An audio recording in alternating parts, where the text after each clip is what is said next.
Before my learned friend starts, my lord. My lord, your lordships have indicated yesterday that your lordships want us to finish tomorrow. I think tomorrow was a little bit of an overstatement by me, maybe by. My lord, only thing I am worried about is, my lord, the allocation of time for people, because there are a large number of council. We don't know when we are going, and it should not happen at the last So minute. if you give us the order in which you're going to argue, Tushar? let's see. I think, you know, I tried to see, but there is not so much back and forth. And it was very difficult for me. so we'll Lord. see. My suggestion was, if I may say, Lord, whatever I could say, Lord, after me with Dr. Singhvi, because he was. I would request for all, my lord, to kindly give everyone some time. That's all. Then Vishwanathan. But no repetition now. After the main arguments are done by the first 2 or 3 council, I think that will be. So I thought. We won't Oh, I thought, my lord. There is only one Very point. large portion. You came with different petitions, came Now with there's different one point. scopes, came with different areas. One point, which is what we've told the other side, one point we've told you. True. Therefore, we will not permit you to go here and there, certainly not. We won't repeat. Anand, having had the benefit of yesterday's deliberations, my lord, my note is confined to your lordship's queries yesterday, plus the objections in the counter and the additional counter by them, and a bit of international jurisprudence, my lord, and here in a written note. Whatever jurisprudence Lord, you'll you do. may at the appropriate time call But, upon and me, my lord. you can tender it in writing. We'll read it. We will tender it in writing, but we won't repeat anything, my lord. All right, I'm saying is, Transgender rights, 15 minutes. Fair enough. That's all right. We're not the sorts who will say that, look, now we're going to close shop and that please go away. On the Well, lighter, never does in any way. lighter side, the chief is far more liberal. I'm sorry, my lord. Chief is, I concede, chief is far more liberal in giving time. Than Yes, me. lordship never shut out. Therefore, I'm trying to assist the Chief Justice in this bench. And one of this is everybody will adhere to very limited period of time and stick to the point. Point and not repeating. And not repeating.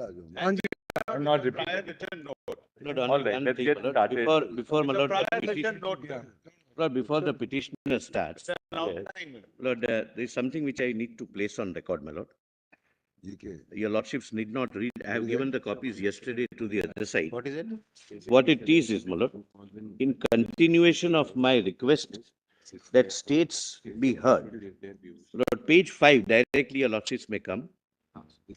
The Union of India has written letters to all chief secretaries that this is a matter with, my lord, may I read that only? So now you have told them that this matter is going on. Yeah. Matter is going on.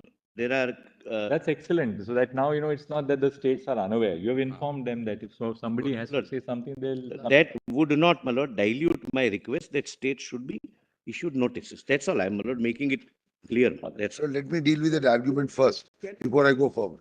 No, not at all, please. We have a council on our legs. Please, no, not at all. Yes, Mr. Rodgi, no. Yes, Milord, I just want to deal with this argument of the state business.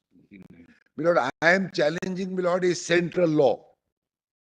Merely because, Milord, it happens to be in the concurrent list, there is no rationale to say, Milord, that this petition will be bad for non-joinder of states, Milord, because it happens to be in the concurrent list. Milord, your lordship sees entry 5. As an example, entry 8, Milord, is insolvency. Insolvency was challenged, Milord, in Swiss ribbons in this court. There was no question, Milord, of saying that barely because it happens to be in the concurrent list, but you challenge the central list, therefore the petition won't lie, Milord, unless everybody. You need not label the It's point. absolutely wrong. Milord, if the state favors No, the law. one second. Milord, absolutely wrong, as the lordship. You have to hear that entity. Whoever wants to law, come is welcome whose law in this is court, valid. Milord. Your lordship Whoever won't wants say to no. intervene, yes. Really did not call upon you to even. And Milord, I only want to comment on one thing. The letter is addressed of yesterday. Your lordship issued notice 5 months ago. I mean, if you had somebody, you could have issued a letter earlier. All right. Yes, Mr. Rodgi. Completely unnecessary to show Yes, all this to the court. So yesterday we were looking at we looked at Navtej. We were on para 470. Yeah. No, my lord, your lordships asked me to show 469. Yes. So I'll come back to 469 at page 235 of the report. Book. 469. I had read 468, my lord. I will start with 469. Citizens of a democracy Just give the, cannot be compelled to have their lives just a moment. pushed into. Mr. Rodgi, just one second. My Just was PDF page. PDF my lord, 1048. 1048. PDF will be 1048, my lord. Compilation page is 1017 and the reports page is 235.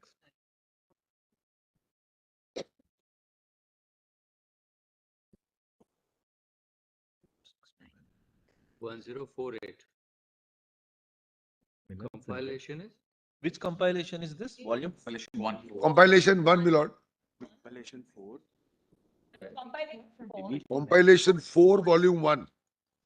4 is all the judgments. 4 is foreign judgment. Foreign judge. Foreign, huh? 4 is foreign judgment. So in that, volume 1 has Volume 1. volume, all the Swami, etc. I was reading from that yesterday, my lord. No, we just lost track. 104.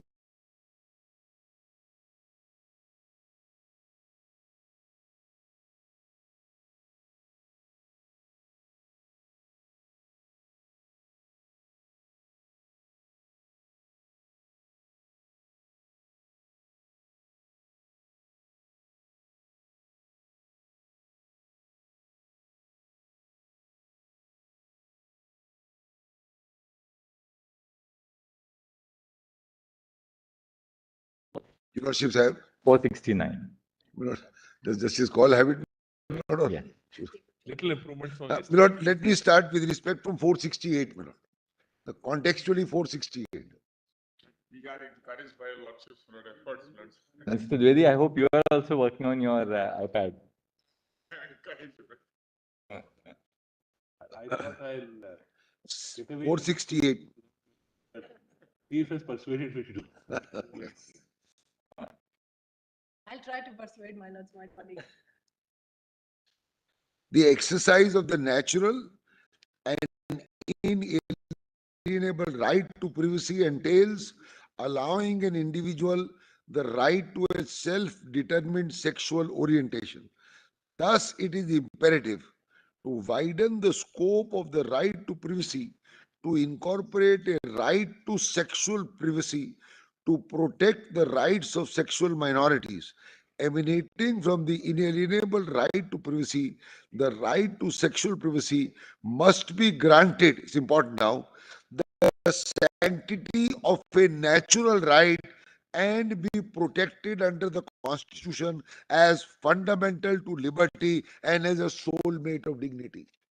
So my right now, my lord, is cast in stone by first the 9 judges and this.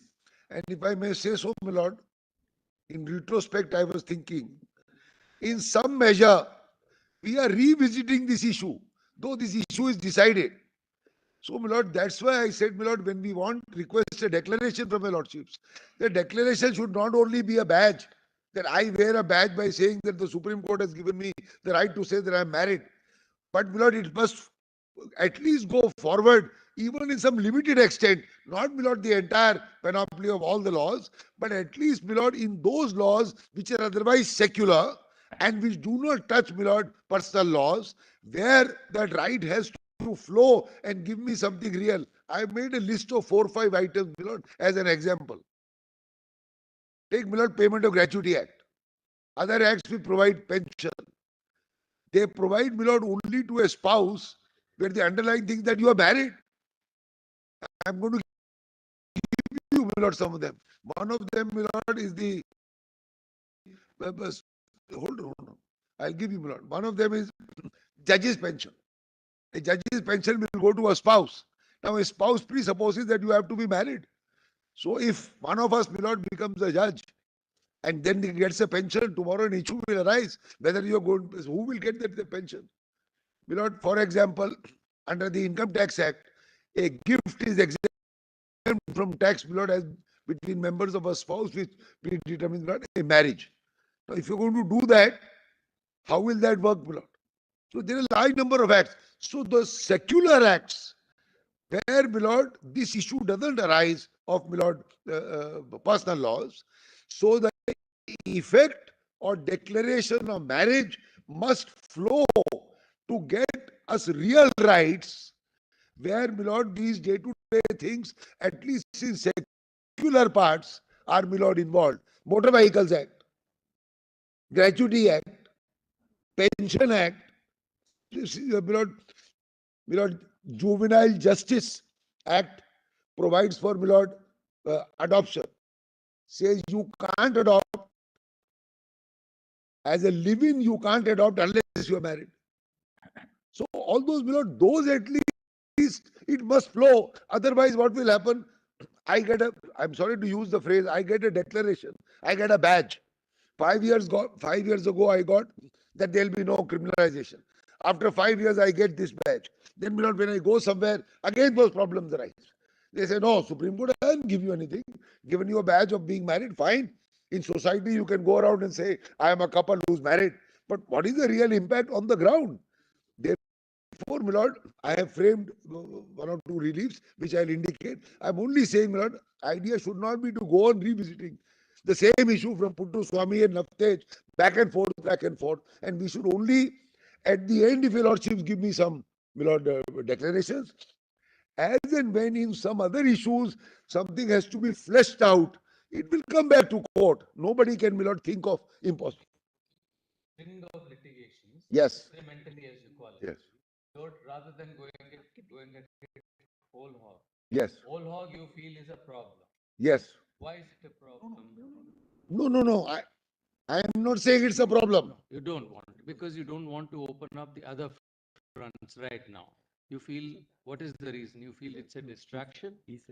No, but I'm only saying only personal laws. I'm only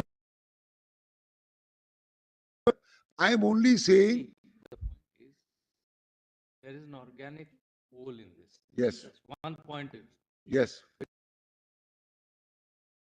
get a declaration, then you say that in some of these, what you term as secular, or I term them as secular, non-personal.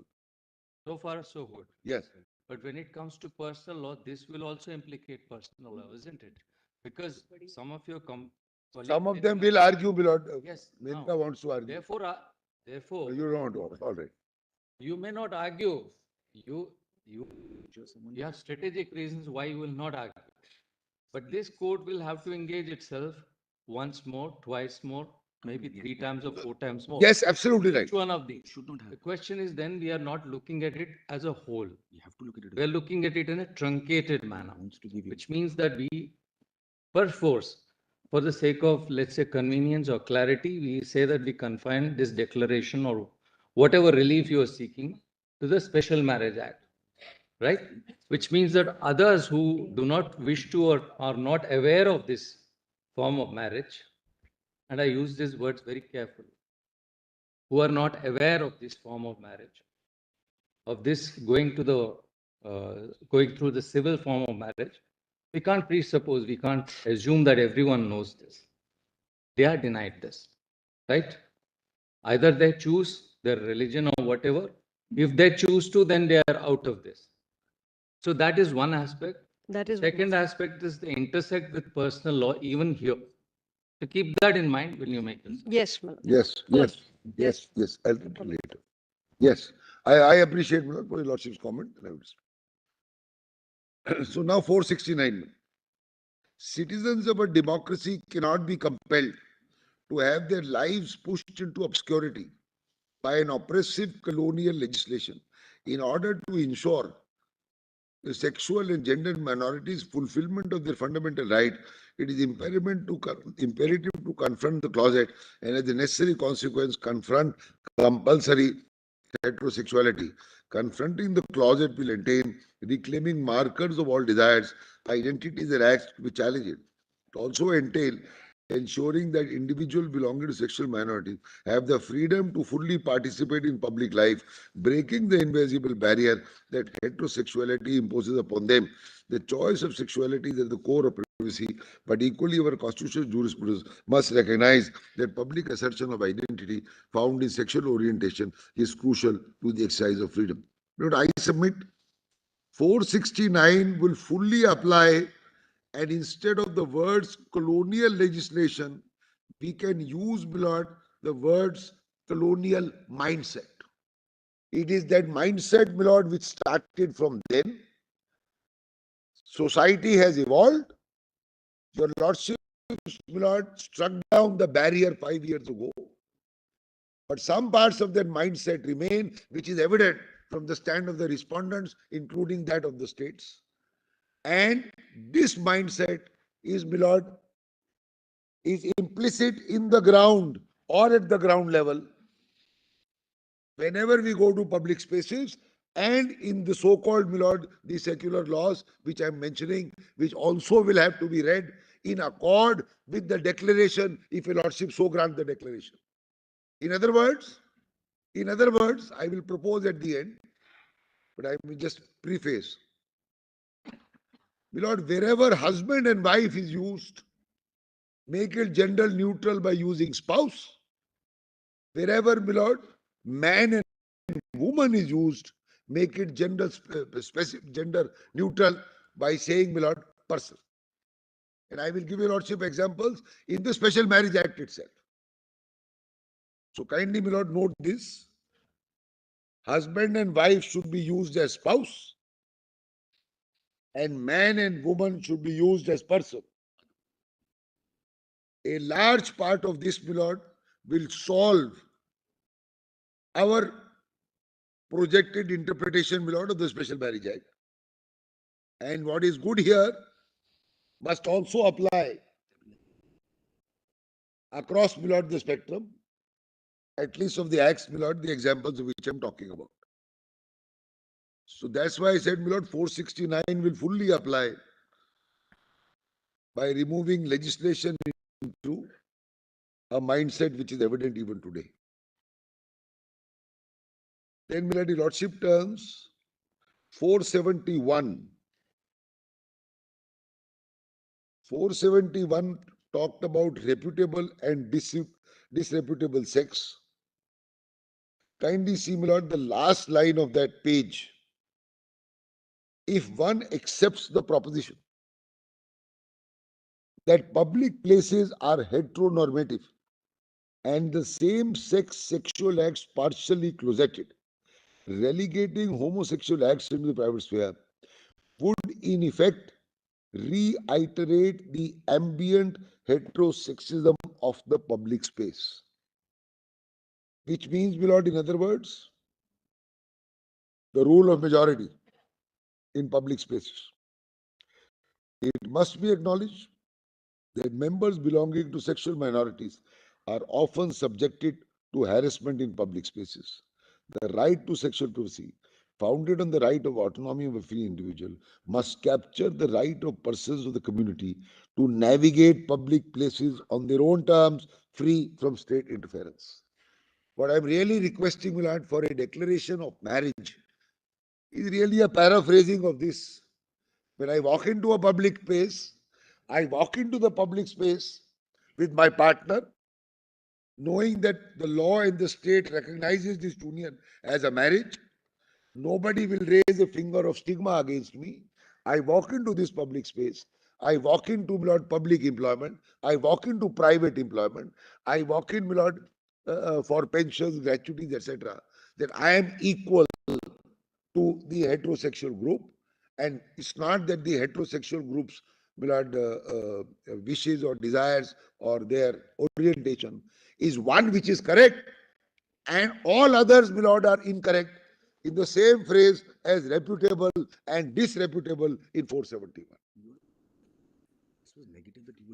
So this started with, my lord, the negative part, that you don't do this. I am saying let there be a positive affirmation of the fact that since we are equal, created by judgments of this court from Puttoswamy downwards, from Nalsa downwards, If we are equal, my lord, require an affirmative, my lord, nod from the court that you are equal, marriage will be equal, walking into public spaces, public employment, private employment will be equal.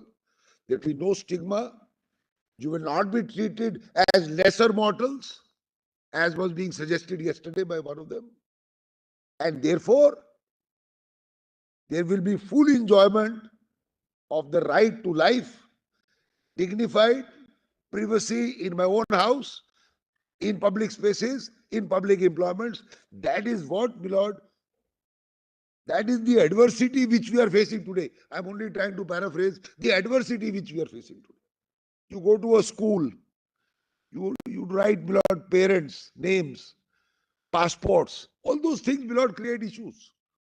All those things create issues. Because that's how, my lord, the concept has been. But concepts have evolved. We are not in the same position. I don't blame the 54 Act. My lord, when it was framed, that's how it was. But from 54 till today, my lord, we are 75 years down. Rodgi, see what Brother Bhatt said. There will be moments, there will be incremental. Yes, I moments, agree. They will take time. One fine day, everything cannot change. That must be kept in mind. I know, but my lord, some amount But of real. once, if you succeed and the status of a marriage is recognized,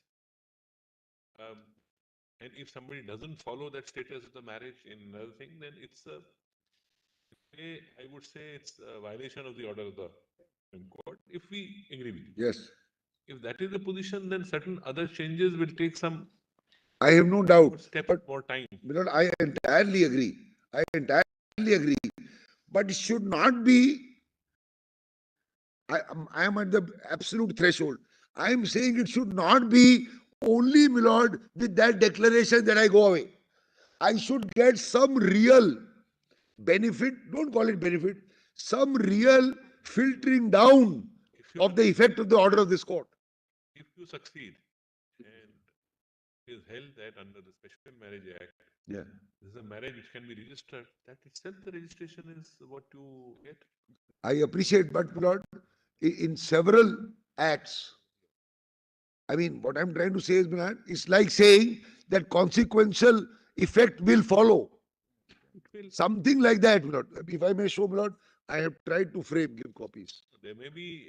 I have tried to frame in my own words. You are saying that the consequences of registration of the marriage The other side. in different scenarios will arise. Yes, yes, yes. Arise. But just kindly see, my lord, I have tried to frame it, subject to your lordship's pleasure. If I succeed, then I may get something like this.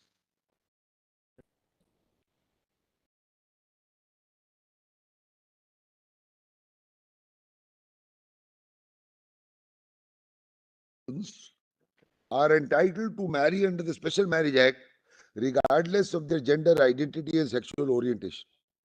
This is the main declaration. The court may be pleased to direct that the marriage will be solemnized under the provisions of the Act. This is an adjunct of item 1. The words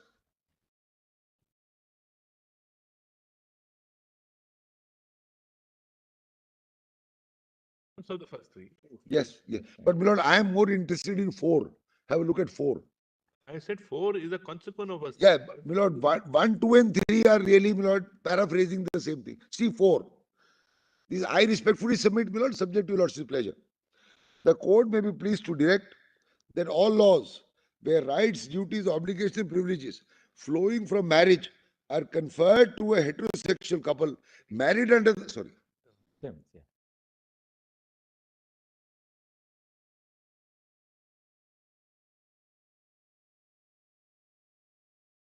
thing. But you are saying that you want a specific Explicit, declaration. So explicit, my lord. according to you, the area of litigation should not be so wide that it creates a problem. My lord. And though you're confining to the special marriage, Yes, you are saying whatever the yes, consequences of registration yes, yes. must be available I elsewhere. am very grateful. My lord, we spend a lot of time in very carefully drafting, Right. my lord, within the contours. Because it should be explicit, my lord. Otherwise, every time, my lord, you start somewhere, you come up to the Supreme Court, 5, 7 years go by. Our lives are in any case passing by, my lord, it becomes very difficult. I'm not saying, my lord, that this struggle will end today. It can't end. But if we succeed, we should get an explicit declaration in terms of 4 or as modulated by your lordship, my lord, which flows from 1. Then, my lord,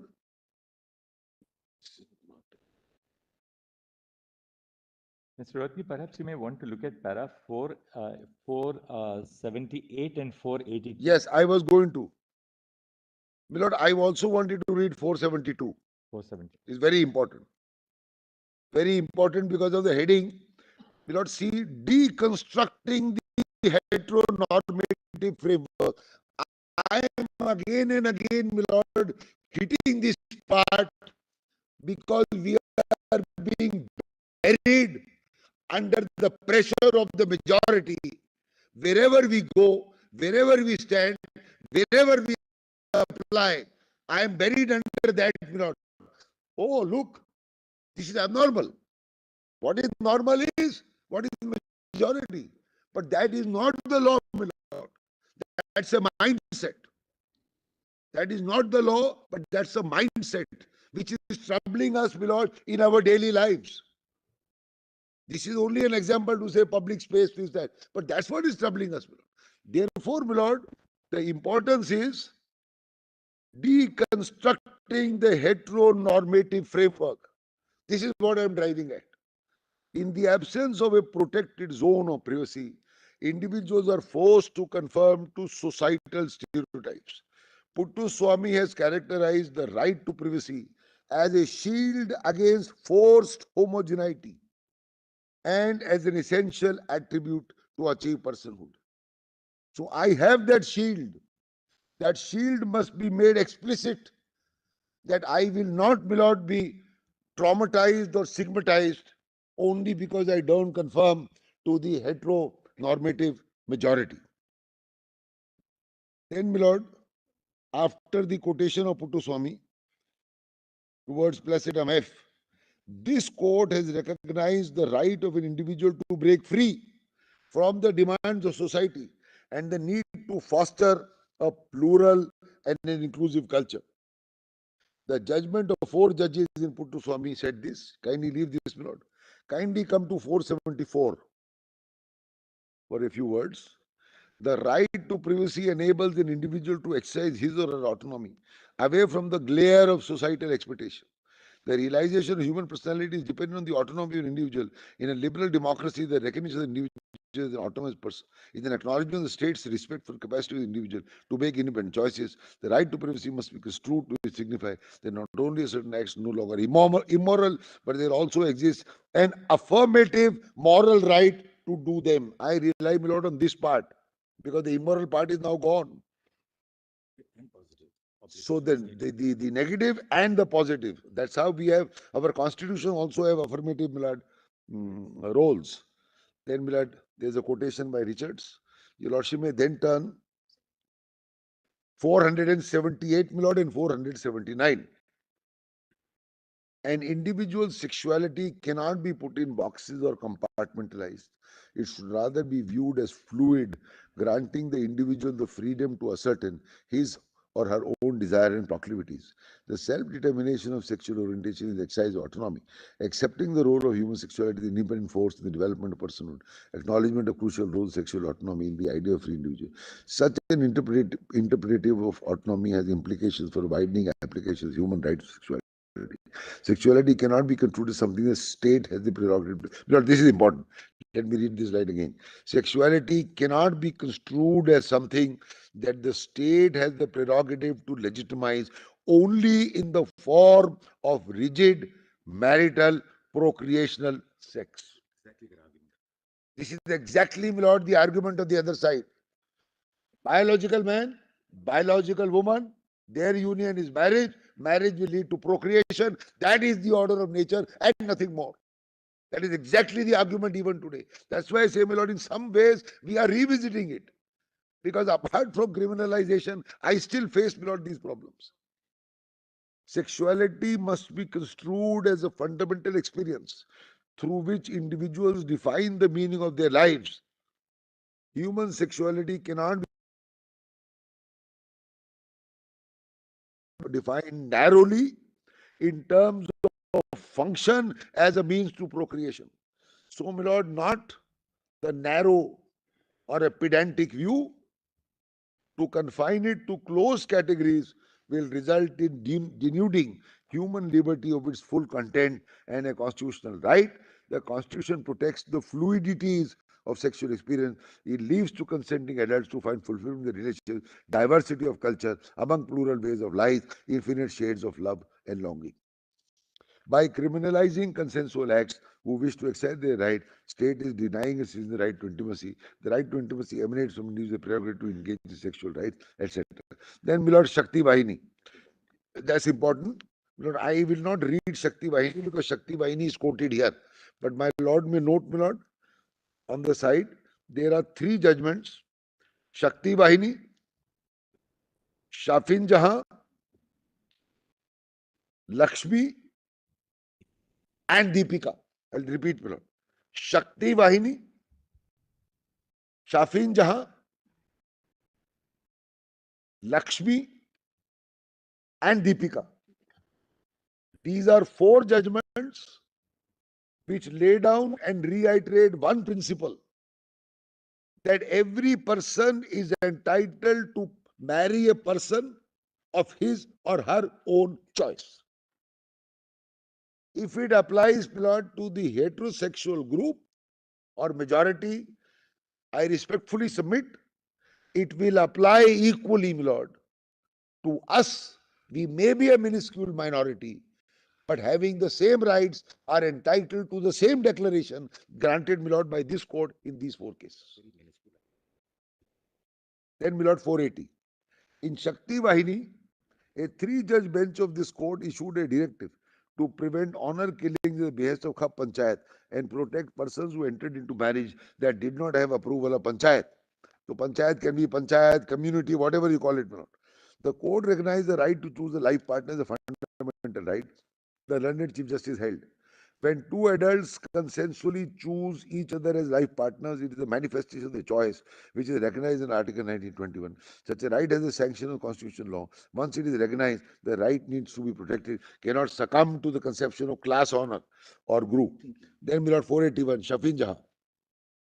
Shafin Jahan, this court set aside a Kerala High Court judgment which annulled the marriage of a 24-year-old woman with a man of her choice in a habeas corpus instituted by the father. The court upheld the right to choose a life partner. The Chief Justice held, expression of choice in accord with law is an acceptance of individual identity. Curtailment of that expression and ultimate action emanating therefrom, or the conceptual structural of obeisance to society, will destroy individualistic entity. The social values and morals have their space and are not above constitutional guarantee. One of us, Chandrachud J, recognize the right to choose a partner, the important facet. The choice of a partner, whether within or outside marriage, lies within the exclusive domain of individual. Intimacies of marriage lie within a core zone of privacy which is inviolable. Lord, I want to repeat this line.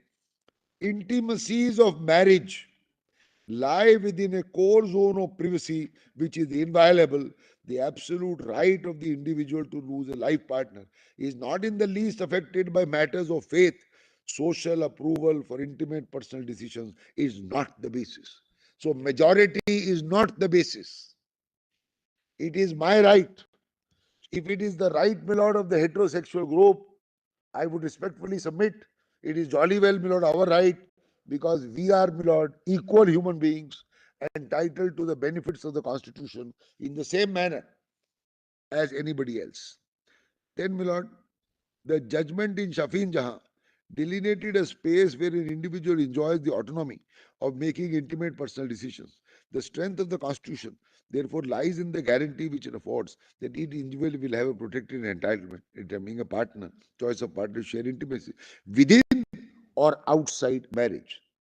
We are talking, my lord, of within today. Outside, my lord, in any case is available. In furtherance of the Rawlsian notion of self-respect, your lordship may see, my lord, last four lines of this para, just above platism G. This institutionalized expression to love must be considered as an important element in the full actualization of the ideal of self-respect. Social institutions must be arranged in such a manner that individuals have the freedom to enter into relations untrammeled by the binary of sex and gender and receive requisite institutional recognition to perfect their relations. Therefore, my lord, when I say I request for a declaration that we are married, we have to be married under this act, and the state will recognize and register. That, my lord, will be requisite institutional recognition, which will, my lord, follow from the court's declaration of the law under Article 141 and include, my lord, their acceptance, which will be followed by the acceptance of society. My lord, society accepts what the law is. Sometimes the law takes a lead, and I gave your lordship the example of Hindu widows' right to remarry act, which came in the 1800s. There's law acted with alacrity. The society was not ready. It's not ready, my lord, even till early 1900s. Widows remarriage. There, the law acted with alacrity. Here, we need, my lord, to push the society. Push the society to acknowledge us as equals in all respects, because the Constitution says so. And the moral authority of this court, it is not only legal authority, my lord. This court enjoys moral authority. It enjoys public confidence. Judgments of the court and the wisdom and the prestige of the court depends on public confidence. The public has confidence in the court. It's not a case where the public has no confidence, but they are bound to follow only because, my lord, there is a decree of the court. The decrees will be violated by people if people don't have confidence. So, my lord, we rely on the prestige and the moral authority of this court, apart from Article 141, that when the highest court of the land has said that there will be no 377, that you will have a right to marry, that there will be no discrimination in public places. It is that, with great respect, my lord, whether Parliament follows it up with the law or doesn't follow it up with the law, that is what will drive the society in times to come, 2 years or 5 years, whatever it be, to accept this group as a fully homogeneous group with their differences and diversities within one whole. As Justice Bhatt used the phrase, not one whole. That's how, my lord, that's what we are looking at. My lord, my friend is right in saying, our parents have by and large accepted us. We are outside the closet. So we have gone through the process with our parents already, who belong to an earlier generation, to whom it was not the norm as we understand, because the closet was not opened 50 years ago. They have accepted. They want them to settle. They want them to have a family. They want them to have the same recognition, my lord. They don't want them to be ostracized. That the children are ostracized and the parents are ostracized. Oh, you have children who are not normal. So the ostracism will reach there also. It may reach their close friends. All that, my lord, has to be wiped out if the constitutional goal of the preamble, as reiterated by this court in Nalsa, Puttuswamy and Navtej, my lord, have to be given full effect. These petitioners, My lord, in my case, the first case, the ceremony was conducted by the parents, my lord, 10 years ago. So they also, my lord, went through some kind of transformation or whatever you may call it. By more people. Yes. and they had a reception in their They had a reception. in their hometown. They had a reception. Some people, my lord, I have read, because you can't get married here, they go abroad and get married. Get a certificate from there. So there are all kinds of my lord situations. Small town, 30. Yes, this was a small hometown. Yes. 30.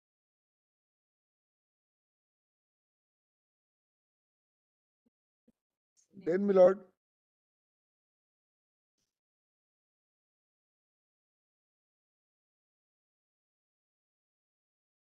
now, my lord, something very important.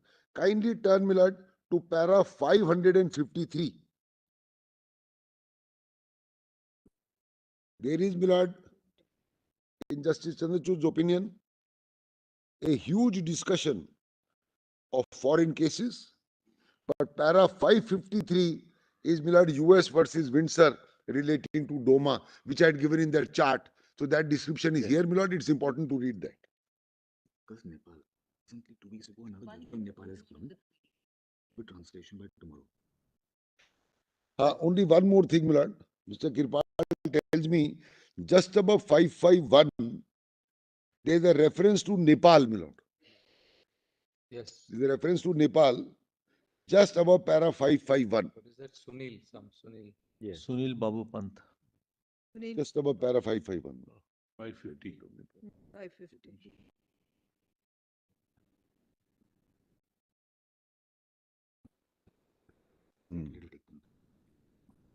Lord, we'll get this translation tomorrow. A judgment was. This is a quote. Fine. After this, another. After this, my lord, another thing has come yesterday 2 weeks ago. or 2 weeks ago. We are going to translate it and, my lord, try and give it to you. Nepal Supreme Court. Yes, ma'am. Yes. Which para? 5? 50. I was reading, my lord, 2 lines above 551. In concluding, the court directed the Nepalese government to enact new legislation or amend existing legislation to ensure that persons of all sexual orientations and identities could enjoy equal rights. So now there is a fresh judgment reiterating this position, and we will translate and give it to Lordships tomorrow or day after. So it's not a case of urban elitism. Say from Nepal, not certainly not urban elite. Now say 553. In 2013, the US versus Windsor, the US Supreme Court considered the constitutionality of Defense of Marriage Act DOMA, which states that for the purpose of federal law, the word marriage and spouse referred to legal unions between a man and a woman. Windsor, who had inherited the estate of her same-sex partner, was barred from claiming federal estate tax exemption for surviving spouse since their marriage was not recognized. Kennedy J., writing for the majority, held that restricting the federal interpretation of marriage and spouse to apply only to opposite sex unions was unconstitutional under the due process of the Fifth Amendment. In the DOMA, it's DOMA's unusual deviation from the tradition of recognizing and accepting state definitions of marriage operate to deprive same-sex couples of the benefit and responsibility that come with federal recognition. This is exactly what I seek, my lord. I respectfully submit, my lord, it is exactly what I seek from your lordships. This is strong evidence of a law having purpose and effect of disapproval of a class recognized and protected by state. DOMAs about purpose and practical effect are to impose a disadvantage, a separate status, so a stigma upon all who enter into same-sex marriage made lawful by the unquestioned authority of the states. So the laws of the states of the US was at variance with DOMA. That you also find in my chart also. Then 554, my lord. Obergefell. 2 years later in Obergefell, while analyzing precedent of decisions US courts recognizing same-sex marriage, Kennedy J. observed, a first premise of the court's relevant precedent is that the right to personal choice regarding marriage is inherent in the concept of individual autonomy, like choices concerning contraception, family relationship, procreation, child rearing, all of which are protected by the Constitution. Decisions concerning marriage are among the most intimate that an individual can make. Kennedy J. expressed the need to go beyond the narrow holding in Lawrence, this is that Lawrence, Texas case, towards a more expansive view in Obergefell. Lawrence invalidated laws that made same-sex intimacy a Criminal Act. But while Lawrence confirmed a dimension of freedom that allows individuals to engage in intimate association without criminal act, it does not follow that freedom stops there. Outlaw to outcast may be a step forward, but does not achieve the full promise of liberty. This is exactly, my lord, history repeating itself here. Your lordships have, my lord, annulled 377 as it was annulled in the case of Lawrence. But it can't stop there. It has to go forward. It has to go forward, my lord, with a declaration that we are entitled to the same rights of marriage as anybody else, so that we can walk, my lord, in public spaces. Now, my lord, yes. Now, then, my lord, next passage is very important. By a 5:4 majority, the Supreme Court ruled that the fundamental right to marry is guaranteed to the same-sex couple by the due process and the Equal Protection Clause of the 14th Amendment. Commenting on the right to marriage, Kennedy J. noted, "Not this definition is classic. No union is more profound than marriage, for it embodies the highest ideals of love, fidelity, devotion, sacrifice, and family. It would misunderstand these men and women to say they disrespect the idea of marriage. They are pleased that they do respect it so deeply that they seek to find its fulfillment for themselves. Their hope is not to be condemned to live in loneliness, excluded from one's civilization's oldest institutions, namely marriage, my lord. They ask for equal dignities in the eyes of the law. The Constitution grants them that right." From your own marriage, like for you, no relationship has been. So, my lord, if this is good for society as a whole, it has to be good for us. It has to be good for us. And there is no reason that we should not be included in the whole. We should not be included in the whole or the wholesome, my lord, group of society. My lord, now, my lord, the principles at para 561, that is, my lord, the crux. The principles, and then one or two more passages, and we are done with this. Kindly turn to para 561, my lord. 2 pages down. From an analysis of comparative jurisprudence from across the world, the following principles emerge. Sexual orientation is intrinsic element of liberty, dignity, privacy, individual autonomy, and equality. Intimacy between consenting adults is beyond the legitimate interest of the state. Then we got point 5. Point 4. When to read all that? Yeah, I'll read all of them. Yes, I'm grateful. 561.2. Intimacy between consenting adults of the same sex is beyond the legitimate interest of the state. Sodomy laws violate equality by targeting a section of the population for their sexual orientation. Such a law perpetrates stereotype, lends authority of the state to societal stereotypes, and has a chilling effect on the exercise of freedom. The right to love and to a partner to find fulfillment in a same-sex relation is essential to a society which believes in freedom under a constitutional order based on rights. Sexual orientation implicates negative and positive obligations on the state. Not only requires the state not to discriminate, but calls for the state to recognize rights which bring true fulfillment. This is the affirmative part, my lord. The earlier part was the negative part, or the negative injunction.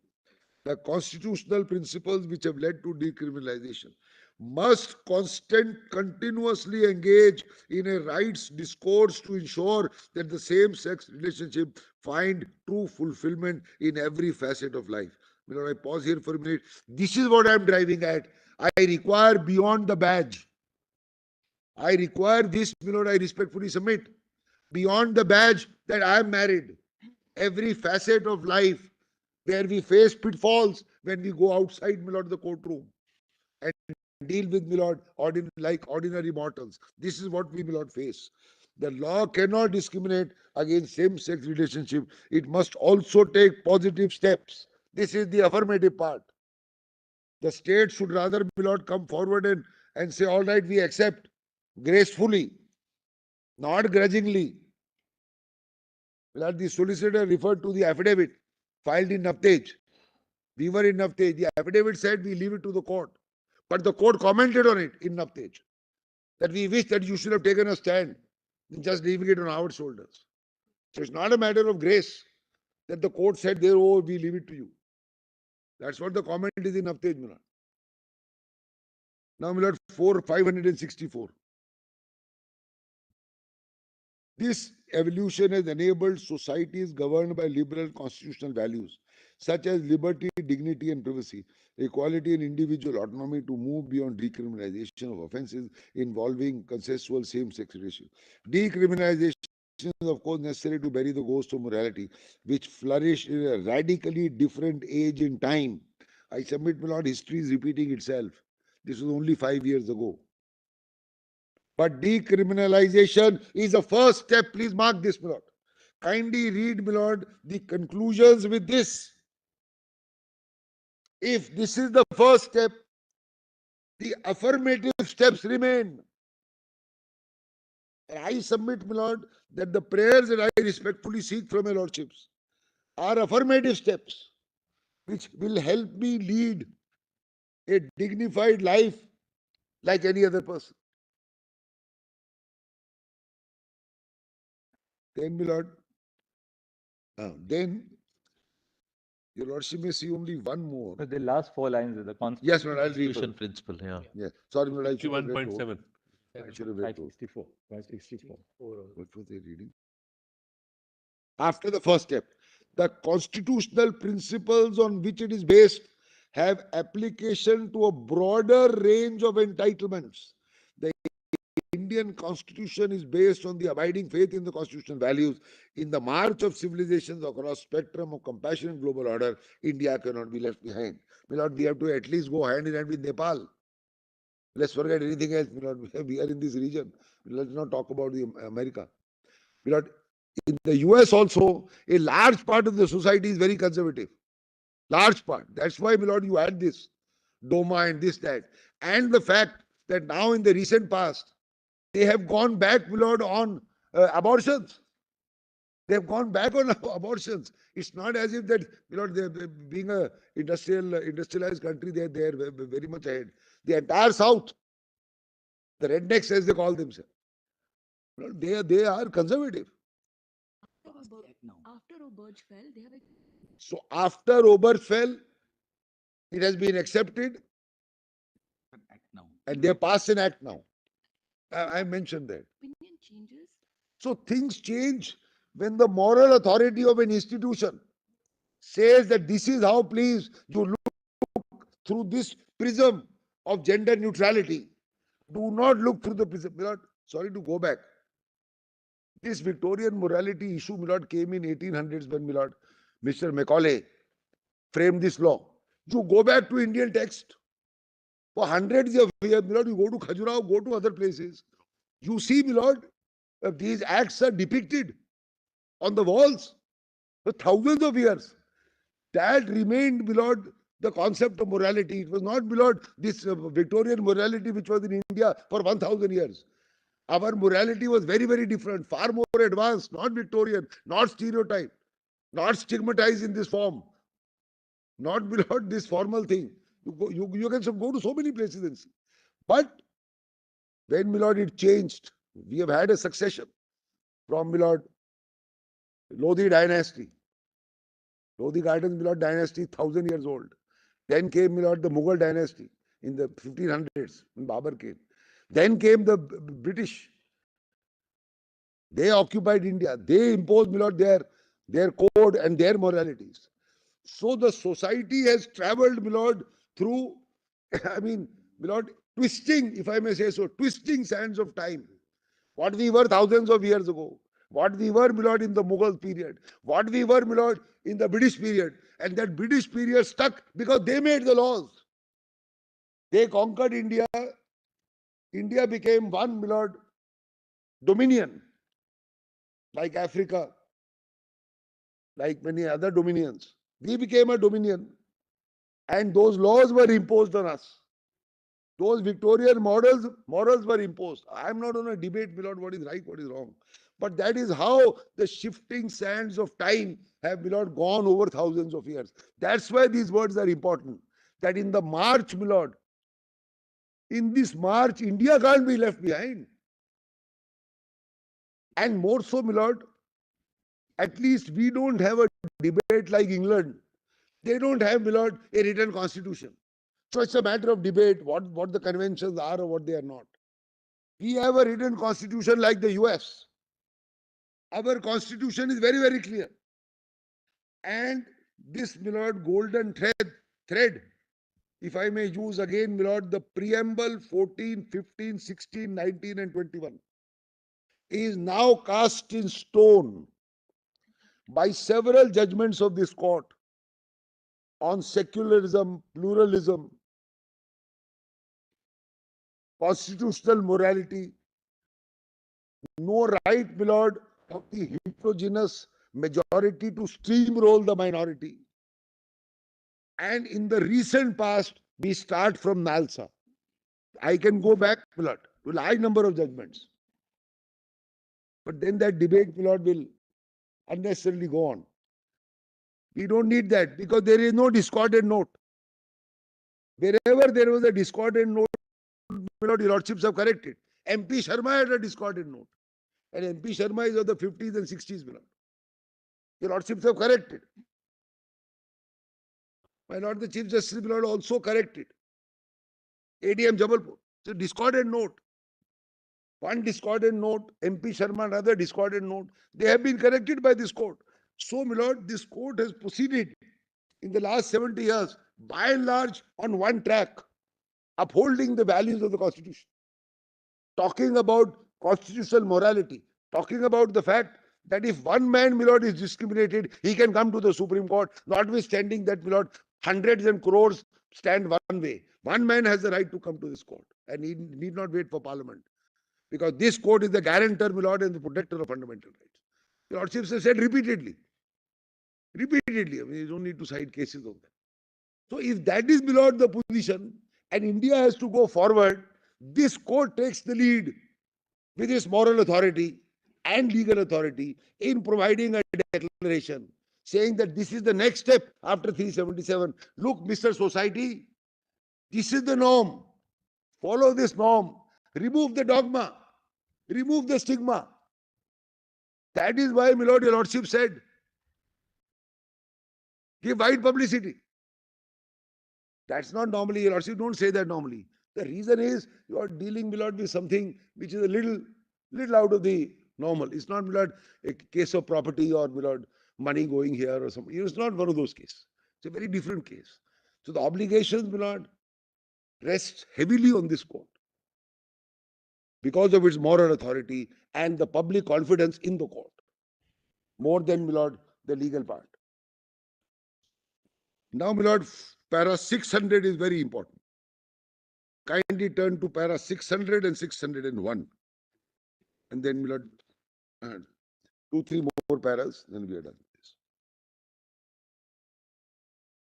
And the last para of Justice Indu Malhotra, which I will read, my lord, that we owe an apology, etc. But, my lord, para 600. Constitutional morality requires in a democracy the assurance of certain minimum rights which are essential for free existence to every member of society. The preamble to the Constitution recognizes these rights and liberty of thought, expression, belief, faith, and worship, and equality of status, of opportunity. Constitutional morality is the guarantee which seeks that all inequality is eliminated from social structure, and each individual is assured of the means for reference to the rights guaranteed. Constitutional morality leans towards making Indian democracy vibrant by infusing a system of brotherhood. That is, your lordships are now talking about fraternity. This brotherhood takes you back to the principle and phrase fraternity, my lord, in the preamble. Brotherhood comes from fraternity. There is no other phrase of brotherhood in the Constitution. Your lordship may only note, fraternity comes, my lord, fraternity and brotherhood is the meaning of one or the other and is relatable to the Constitution. Class, race of brotherhood among a heterogeneous population, belonging to different classes, races, religion, culture, caste, and section. Constitutional morality cannot, however, be nurtured unless as recognized by the preamble. So, my lord, emphasis on the preamble, which became a part, my lord, was declared as a part of the Constitution.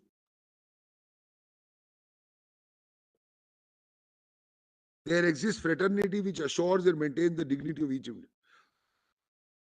Then, my lord, Dr. Ambedkar's decision fraternity. Kindly turn to 601.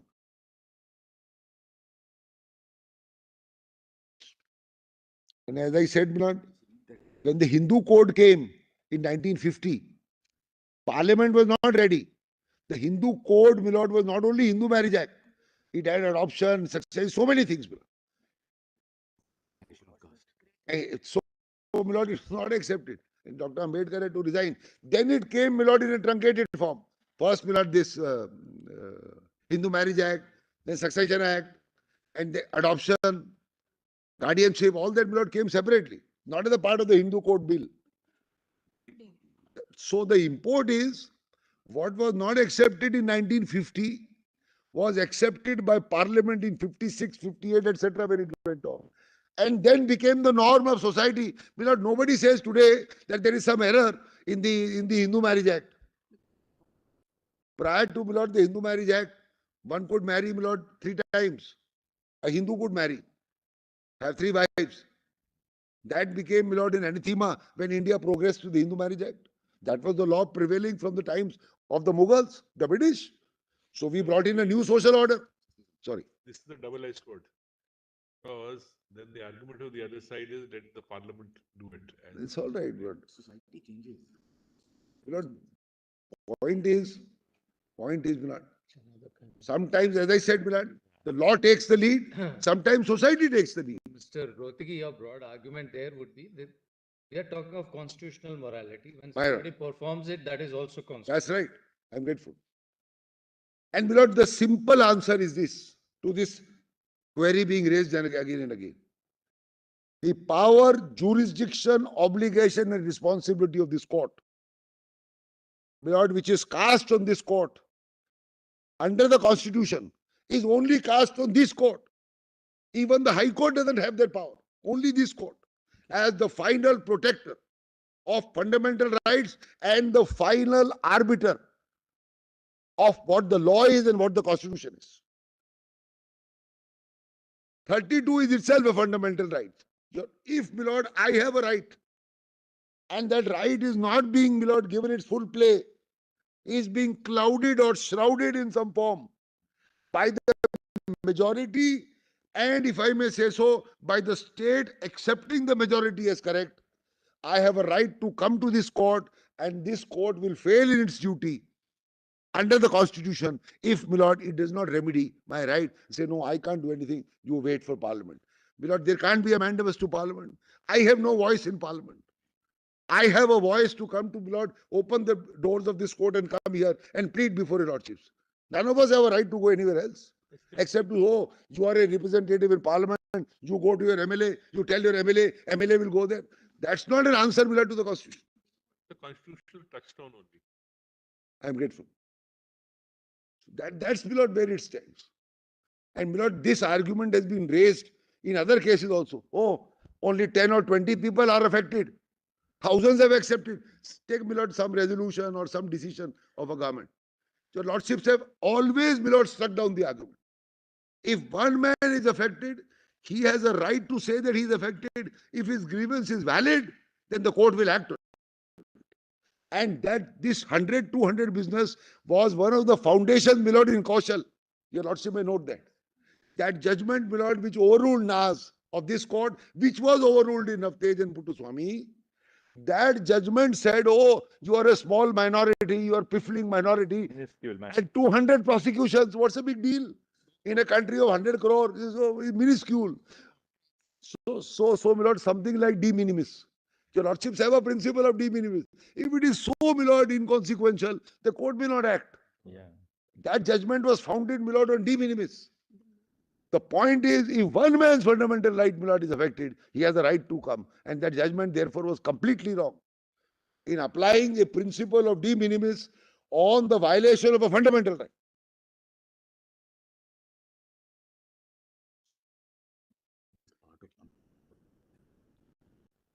Lord, in Shafin Jahan, there is a passage, Lordship Justice Chandrachud, reminding the High Court that you cannot, my Lord, go with just, my Lord, this majority. I said, my Lord, I'll show that. No, all right. Let me read Ambedkar. Mr. Kirpal wants me to read. My Lord, always good to read. My Lord, para 600 at the bottom of that page. Yes. Man who faced discrimination himself. Yes, of course.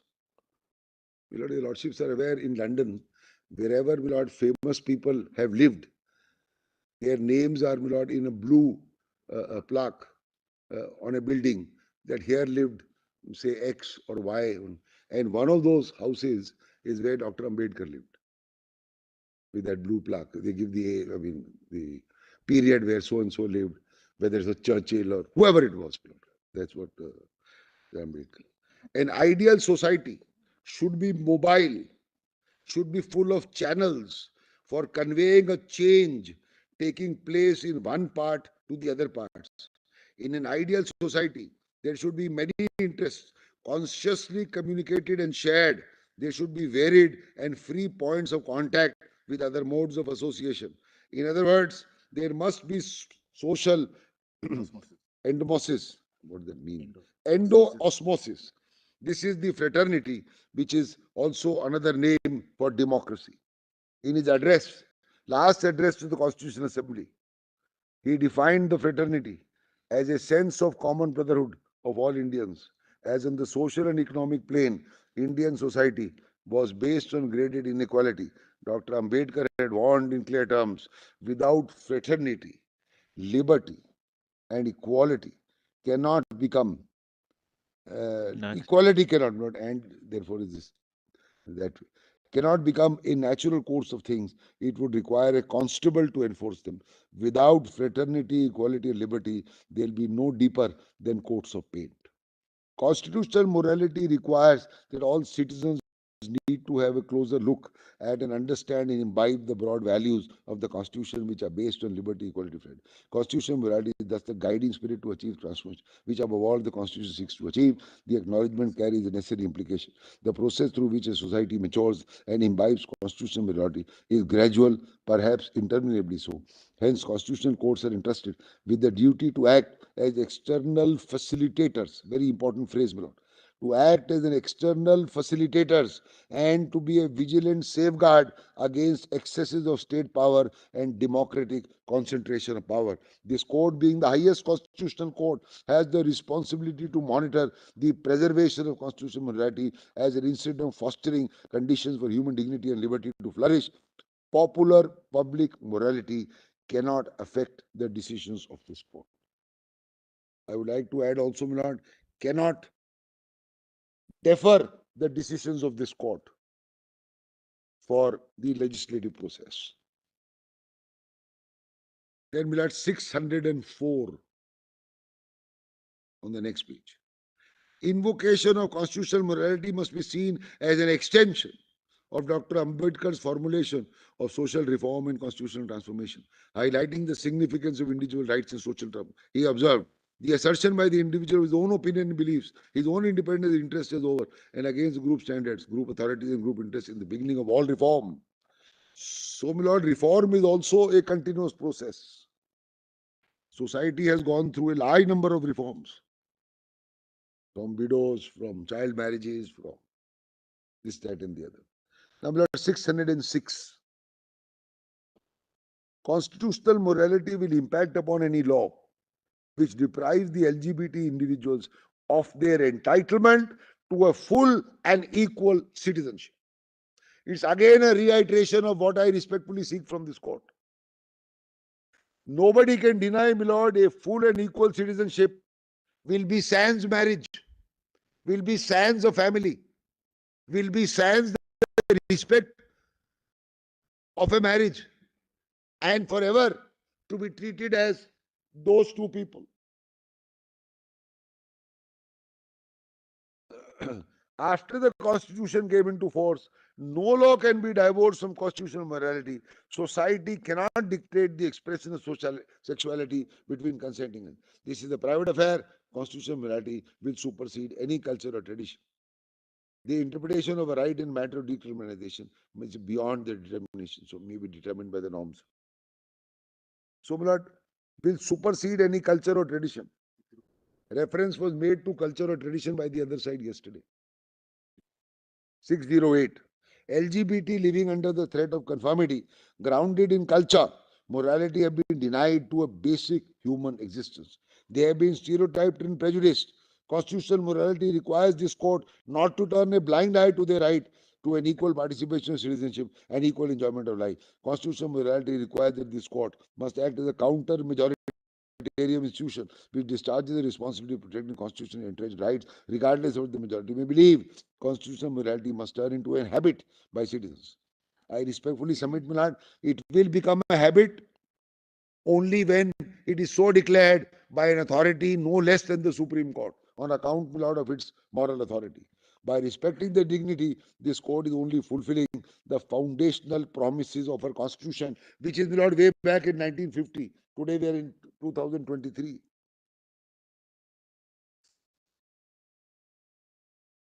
My lord, 613.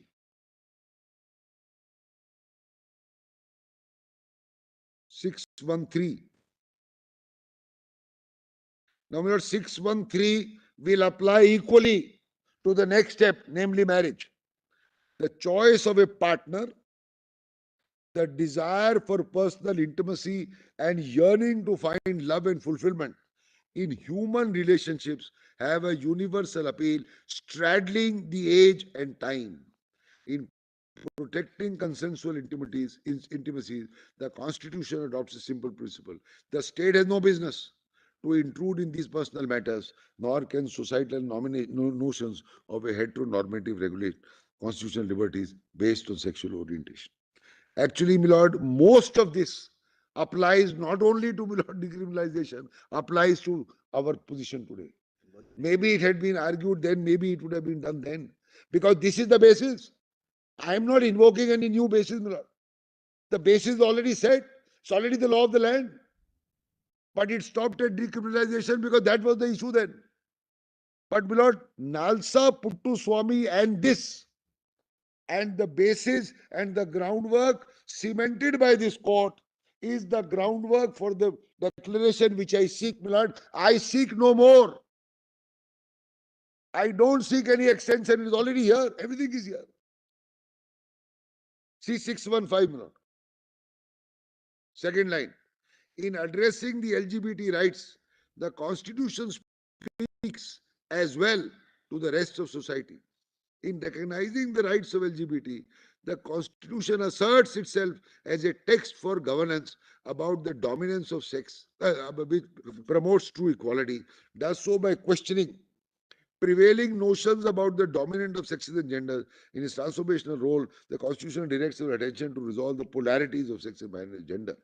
In dealing with these issues, we confront much that polarize our society. Our ability to survive the free will depend whether constitutional values can prevail over the impulse of the time. That is of the current times. Lord, 616. 158 years is too long a period for the LGBT to suffer the indignities of denial that has taken 68 years in after the advent of the Constitution. Is a sobering reminder of the unfinished task which lies ahead.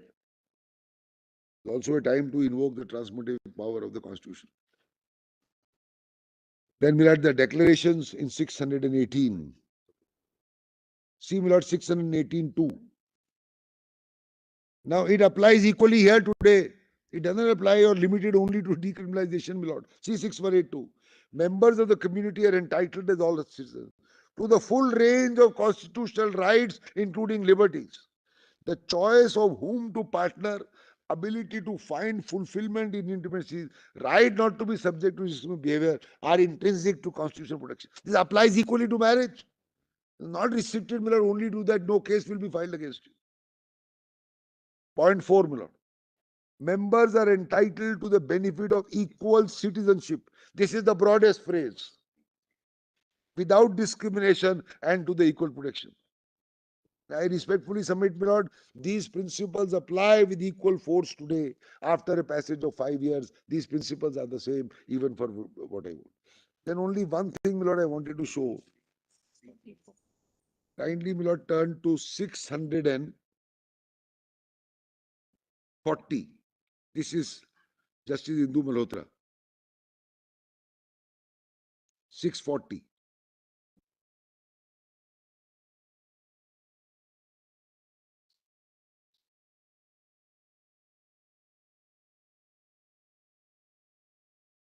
Actually, my lord, it is similar. Your lordship may note, I don't want to read it. 640, 641. 640.2.4 may be seen, my lord. So, my lord, it's the same thing in paraphrasing in different words because of a different learned judge. 642.4. Sexual orientation is innate. It is an important attribute of one's personality and identity. Homosexuality and bisexuality are natural variants of homosexuality. LGBT have little or no choice over their orientation. This is very important. So it's not, my lord, an elitist concept that I have acquired something today. It is innate. I have little or no choice. LGBT, like other heterosexuals, are entitled to the privacy and the right to lead a dignified existence without fear of persecution.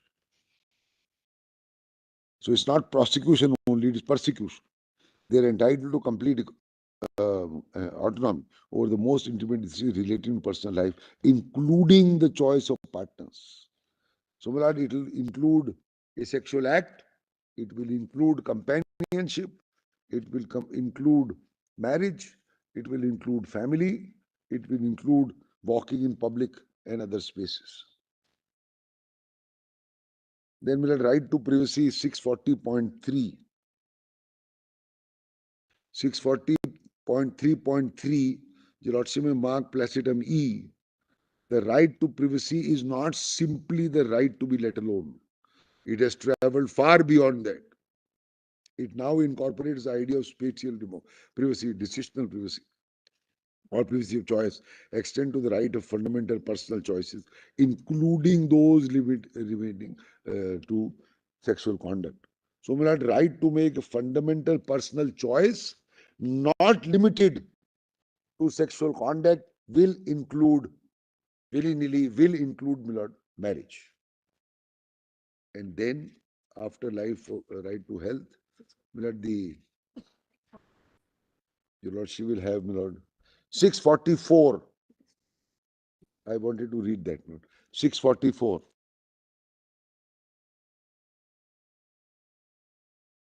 History owes an apology to the members of this community and their families. So it's not only community, my lord, I emphasize family, family is also here. For the delay in providing redressal for the ignominy and ostracism that they have suffered through the centuries. The members of this community were compelled to live a life of fear, reprisal, persecution. Account of ignorance of majority would recognize that homosexuality is a complete natural condition, part of a range of human sexuality. The misapplication of the fundamental right of equality guaranteed by 14, infringement, it infringed the fundamental right to non-discrimination under Article 14, etc. And that's how the conclusion. One para. Just one para. Lord, I have given your lordship those, I don't want to read now, those 4 cases on the right to marriage. I can give my lord these citations. Shakti Vahini is quoted there already. Shafeen Jahan is also quoted there, my lord. The 2 other ones, your lordship may note, my lord. That's all. So there are 4 of them. Shakti Vahini, under the head of right to marry a person of your own choice. Shakti Vahini and Shafeen Jahan are quoted in Justice Chandrachud's opinion. The 2 others, my lord. One is Deepika. Deepika, my lord, is 2022 SCC Online SC 1088 para 26 to be precise, and Lakshmi, my lord, Lakshmi Bai, Mr. Justice Call, speaking for the court, 2021 3 SCC 360 paragraph 11, my lord, to be precise. Now that ends, my lord, Sorry, the Mr. tracing of the law. Okay, in Deepika saying what para did you specify? 26, my lord. Para 26. And Where is the Nepal subsequent judgment? in Lakshmi Bai. Of Deepika? Nepal judgment subsequent. Yeah. that's- Nepal. Got it now. Oh, you got it? I'll get a printout and give My it. lord, I'll get a printout and give it to your lordship. Headline. Then Nepal judgment. My lord, your lordship might. You have given all this in your compilation. Yes, You could just give the page numbers. yes. That's fine. I'll do that. I'll do And that. the Nepal judgment, you can email separately. You can separately email it to the court master. That's all. Email it to the court. Yeah. I'll I'll leave that. go there. Now, my lord, we go to the special marriage act.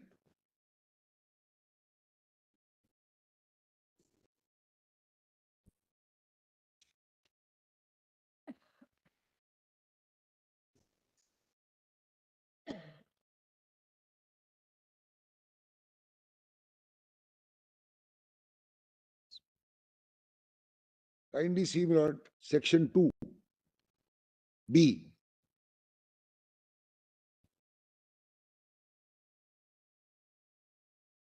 My lord, as I mentioned yesterday, section 2, like all other sections in other acts, starts with unless the context otherwise requires.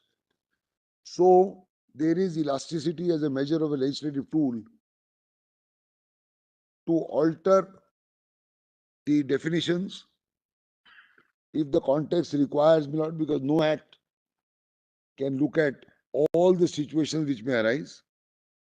But I am not restricting my case only on this, because I am saying, my lord, this legislative tool may be good when you are discussing a normal law, but today we are discussing a constitutional provision. And if the constitutional declaration is granted, then all subservient law, all laws are subservient to the constitution. They must then be read in conformity with the constitution. It is on that principle that I am going. Is unless the context is, my lord, for normal legislative issues. So now, my lord, please see 2B, degrees of prohibited relationship. A man and any of the persons mentioned in part 1, and a woman and any person mentioned in part 2 are within the degrees of prohibited relationship. So let's see, my lord, part 1. A man with a person in part 1 will be prohibited. So kindly turn to part 1 of schedule 1 at the end of the act.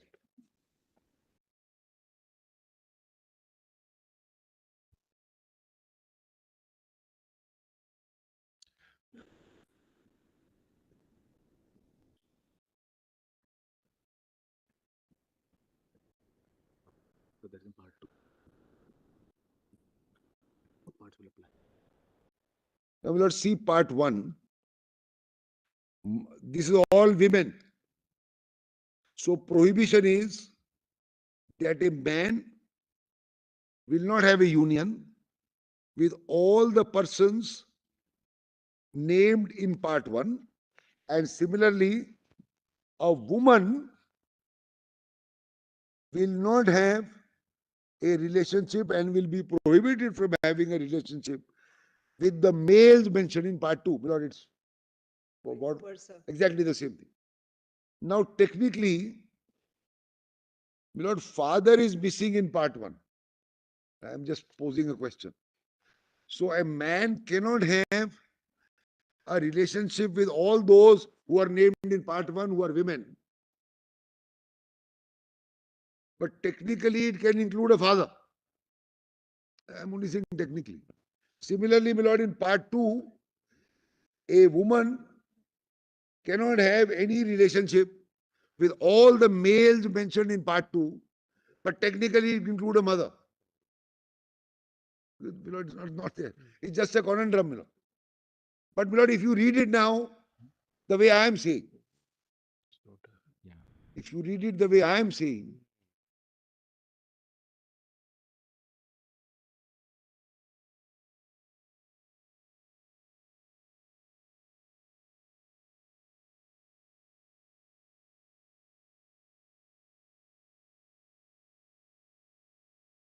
need, my lord, man and woman as a person. So a person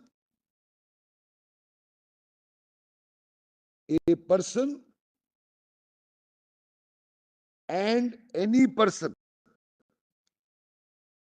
mentioned in part 1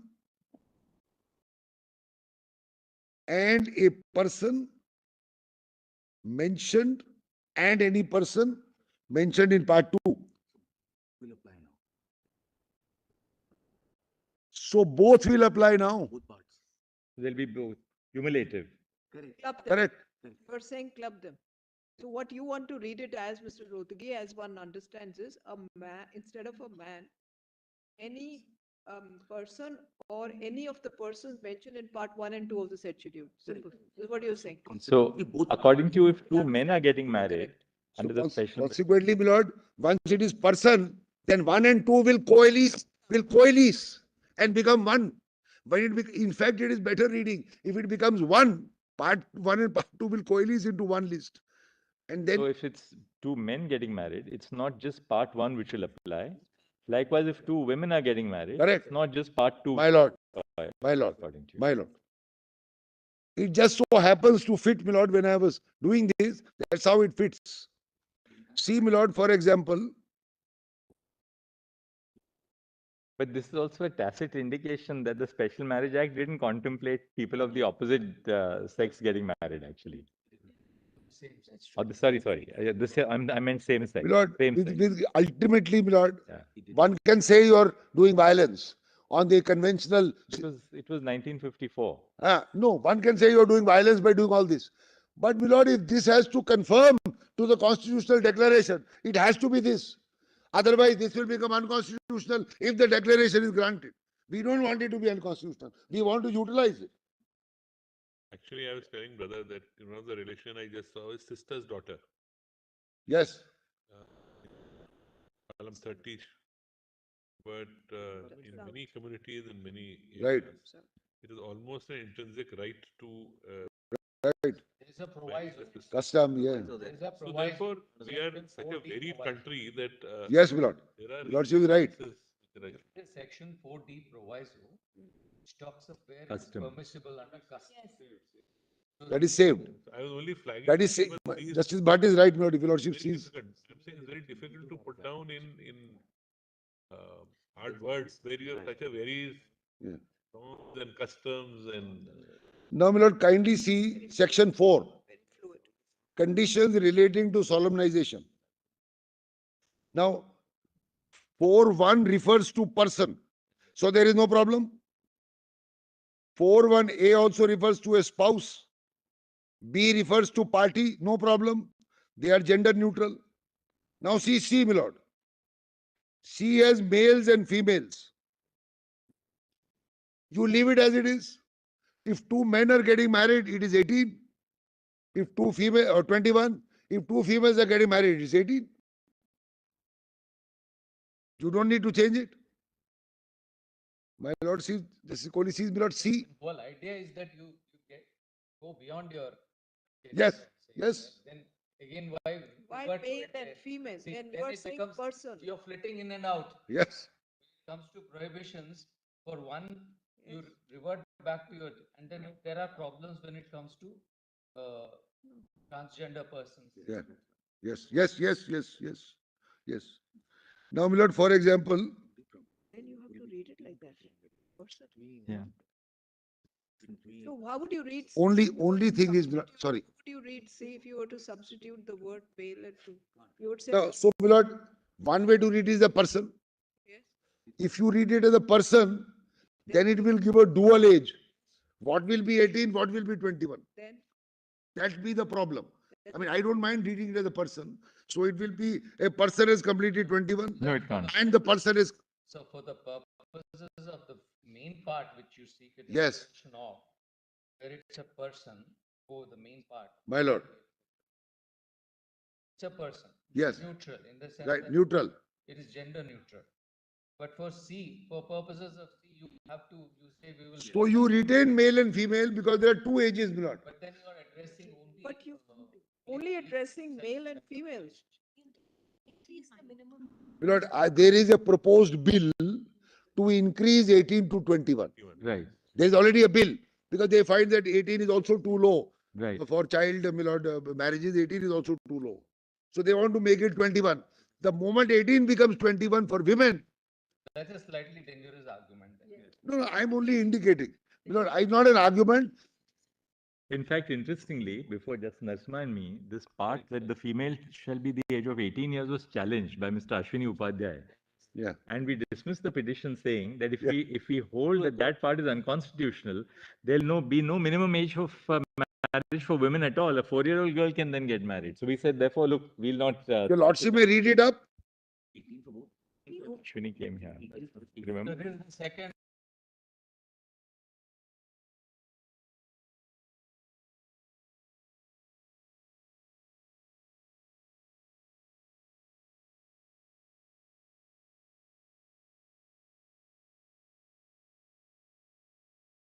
Impact, how does it impact those who are a heterosexual couple? Because then you will be looking at this interpretation in a different. Yes, yes, absolutely right. Because we can't forget the heterosexual group. That's right. Because they can also get married. So we can't forget it. So keep that and keep it as it is.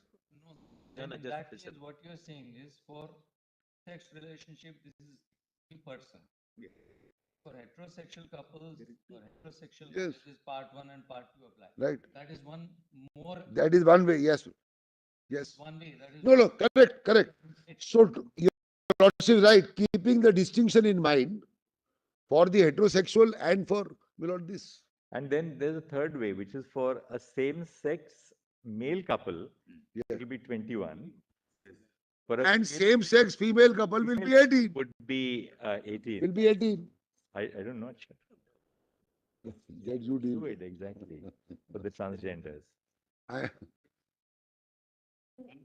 Is to make everything as 21 for purposes Yeah, of. no problem. We have no problem. Then if Now see, my lord, 12. by Sorry. One moment, please. if you go by the act which Yes. Sir pointed out Yes. yesterday, Yes. there are so many other spectrum varieties. How do they get accommodated? When you look at them, how do they get accommodated? Work that out because My lord, they want to deal with that. Otherwise, my lord, I will cover all the fields. Section 4 guarantees them, my lord, the option to choose gender they manifest. My lord, a male will manifest as. so ultimately you are going back to the social stereotype which you want to avoid. My lord, that is because we are maintaining No, equality. not a question of because. Sir, the minimum is 18, should not be 21. One sec, my lord is saying something. My lord is saying. No, I understand. So ultimately, you say you go back there, but for here it is this, and for normal your heterosexual couples it is whatever they are. So this interpretation has to be threefold for this enactment. Lord, it syncs with, my lord, section 4 only says the. It syncs with what you want. It suits your purpose. Not at all. The court has to. Well, the act guarantees the manifested gender.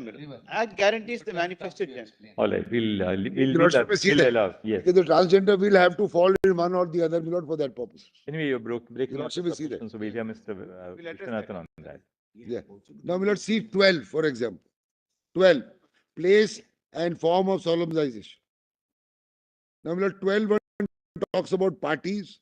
12.2 talks about parties. Now look at the oath. The last line. I, A, take thee, B, to be my lawful wife or husband. You replace it with spouse. You replace it with spouse. That's it. I take you as a spouse. Will not kindly turn to 27. No, see 22. 22. Restitution. Restitution, Lord, here also it is husband or wife. Read spouse. Because the third line is aggrieved party. And the explanation is person. So they are neutral anyway. 23 is the same position, Lord, for judicial separation. See 27. Here also, my lord, Divorce can be by either party, husband or wife. So you have to read spouse. See, my lord, 1 capital A. A wife may also present. So a spouse.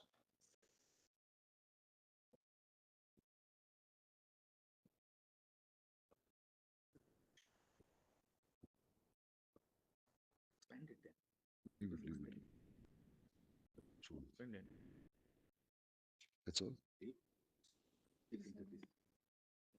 Then my lord 36, 37. Now this is the right, my lord, only to women. 36 and 37.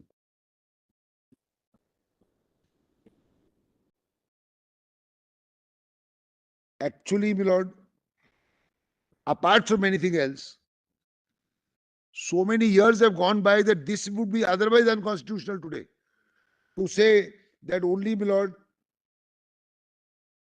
a husband will pay to the wife. Today, in maintenance, under the Hindu Marriage Act, it's either way. It's either way, my lord.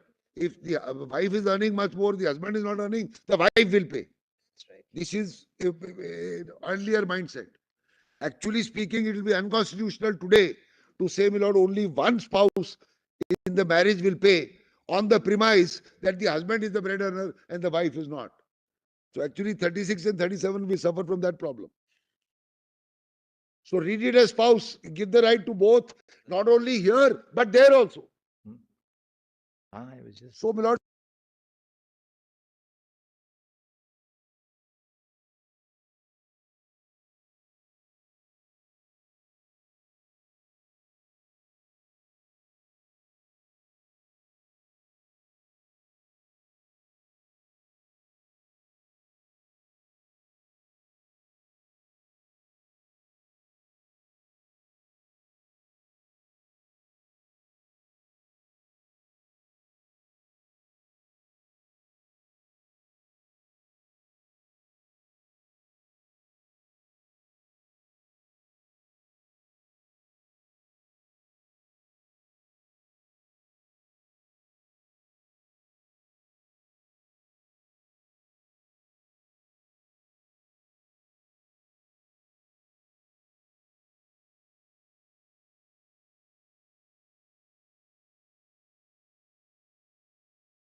which will affect, my lord, the rights somewhere else. Because So- it is only for us that it is unconstitutional. It's only for us. That is unconstitutional.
Yes, possibly. Yes, yes, yes. So it has to This is what I was. Yes, yes. How do you deal with this 27-1?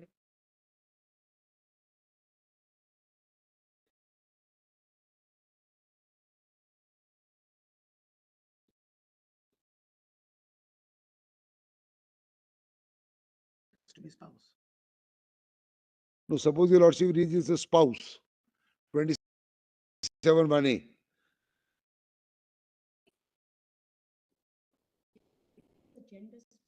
Sodomy, bestiality, no. Problem is bestiality also in it. Huh.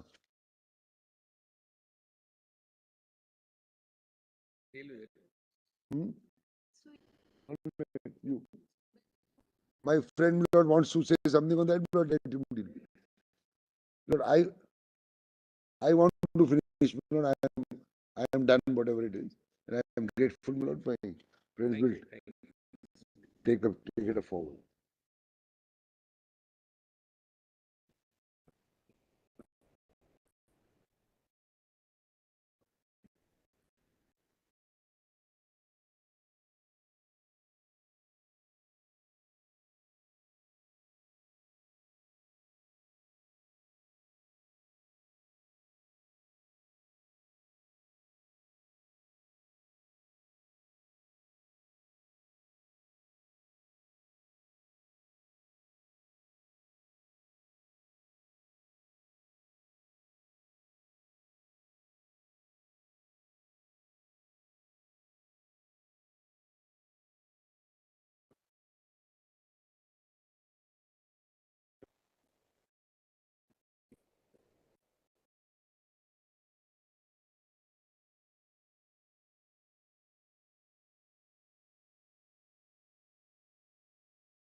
Your Lordship may take.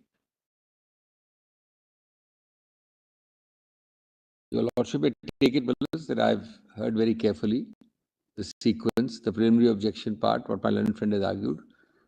95% will not be repeated, Bills. There'll be some slight overlap here and there. Your Lordship may not get the answer in the immediate sequence Your Lordship wants, but I'm going to be dealing with all of it, Bills. Your Lordship may rest assured. And I'll have, Bills, broadly 3 heads of submissions, which will carry me till tomorrow. But, Bills, may I just tell Your Lordships?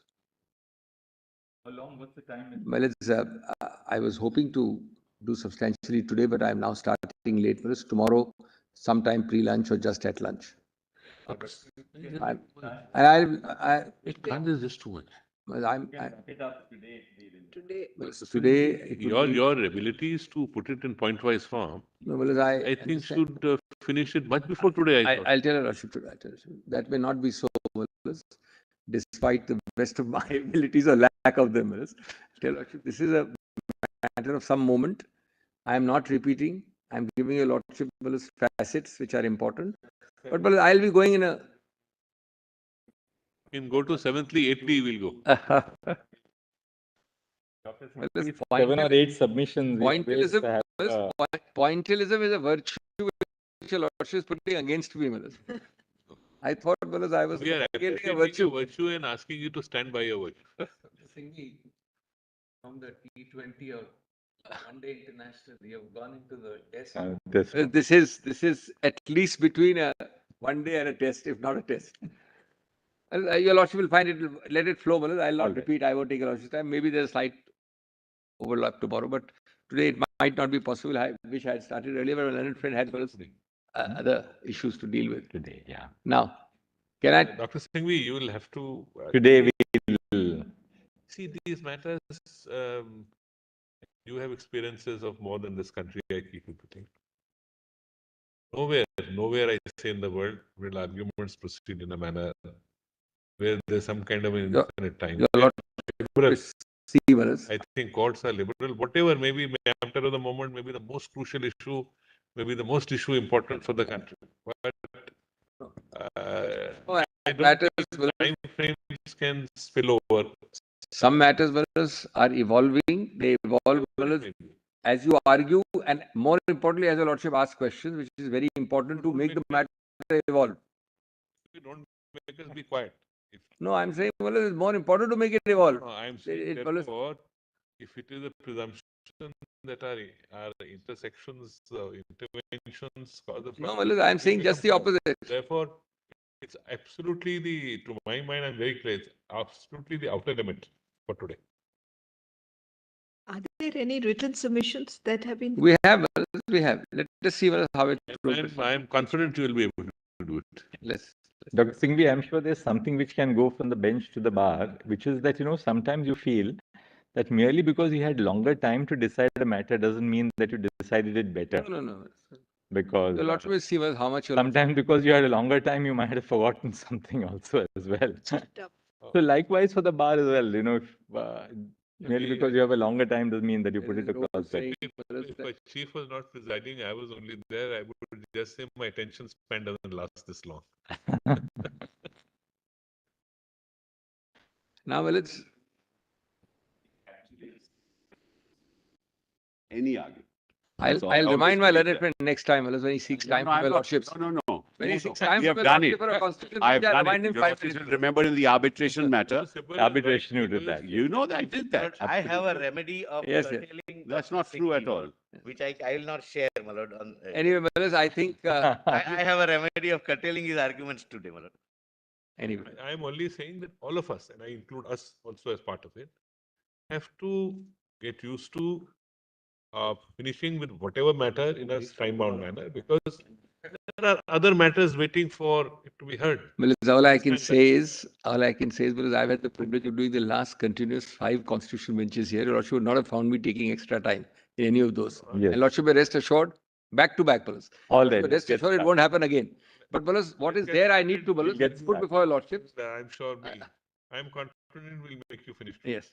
But well, what is there, well, I don't want to truncate to a fault, to a fault. Sybil was on that side with him. correct? Yes, yes. Yes, yes. Now, Mills, this matter is, You of said course, you're making 3 points, right? Three submissions you said when we no, broke those 3 headings. Well, before I come to the 3 headings, let me just open by saying, what is this matter about?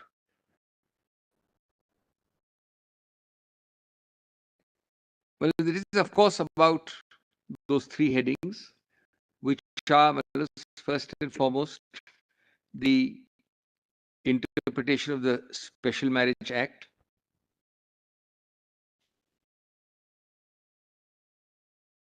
to be interpreted what might be called constitution compliant, consistent with the Constitution. On the touchstone of the larger constitutional values of preamble and all the Part 3 relevant articles. So that is constitutional compliant interpretation.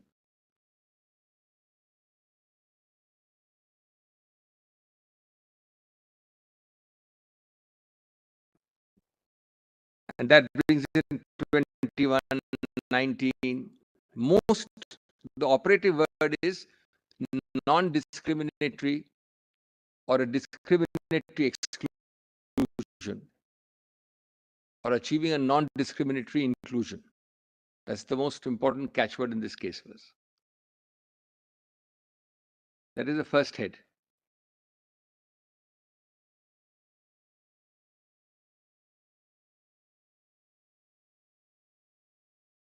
The second head, Maritz, is going to be the notice and objections regime of the same act.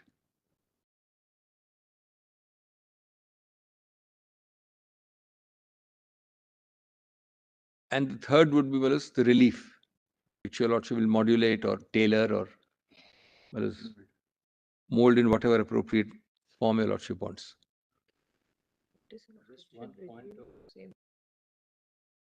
On the second point, is there, I take it that there is a petition asking for a declaration? Yes, in particular, my petition. No, no, particular. typical. Directly, there are more also. No, no, There are it's all right. several. I just So want. long as there's a, so long as there's a fair, then there's no. My learned friend was told, well, rightly that there are other Fair. matters pending, but he said this is unique All to right. this point. And what is the third point you were saying? Third is remedies, well, how you Remedies. mold or tailor the remedies or achieve a result which is effective, Maritz, on the ground.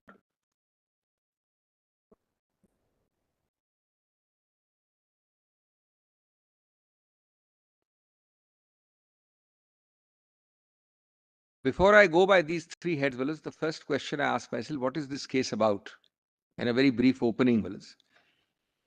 My submission is, Willis, that the heart of this case is not about the statutory provision, the reading of these sections as constitutional compliant or non-compliant, which are important, the notice and objection regime. The heart of this case is, Willis, the right to choose. The most enduring of all relationships, the marital relationship, regardless of sex and sexual orientation.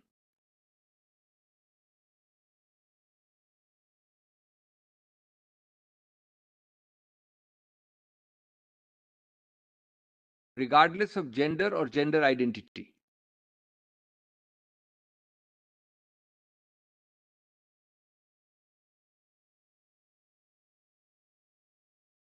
And Malus, to manifest the idea of love in marriage, regardless of those distinctions, sex, sexual orientation, gender, gender identity. The right to love, the right to manifest that love in the form of marriage, regardless of these identities, is the heart of this case.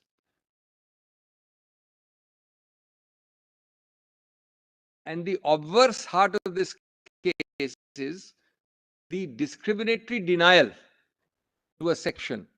The mirror image part of this case is the discriminatory denial to a section of the community to do it based on that sex, sexual orientation, gender or gender identity. That's the exclusion. That's the discrimination.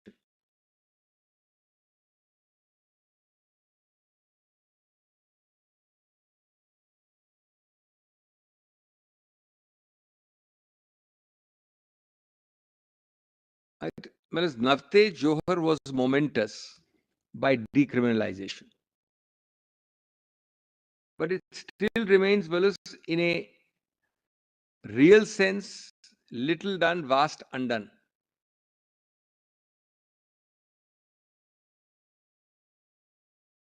And your lordship is now traveling from the little done in the journey of the vast undone. Your lordship is trying to do the significant done. There'll always be, of course, things left. So your lordship is removing the next brick of discrimination and exclusion. Exclusion and discrimination is the heart of that issue.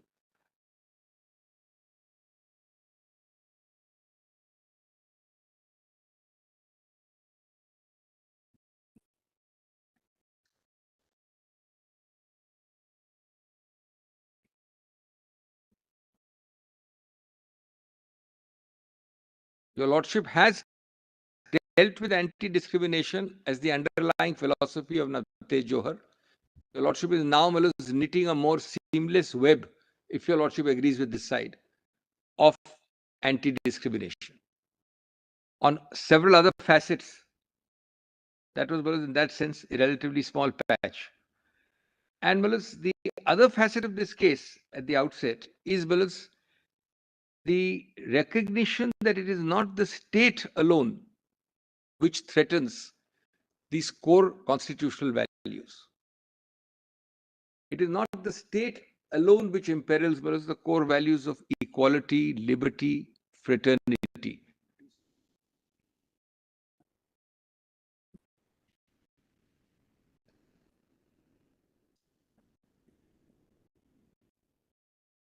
It is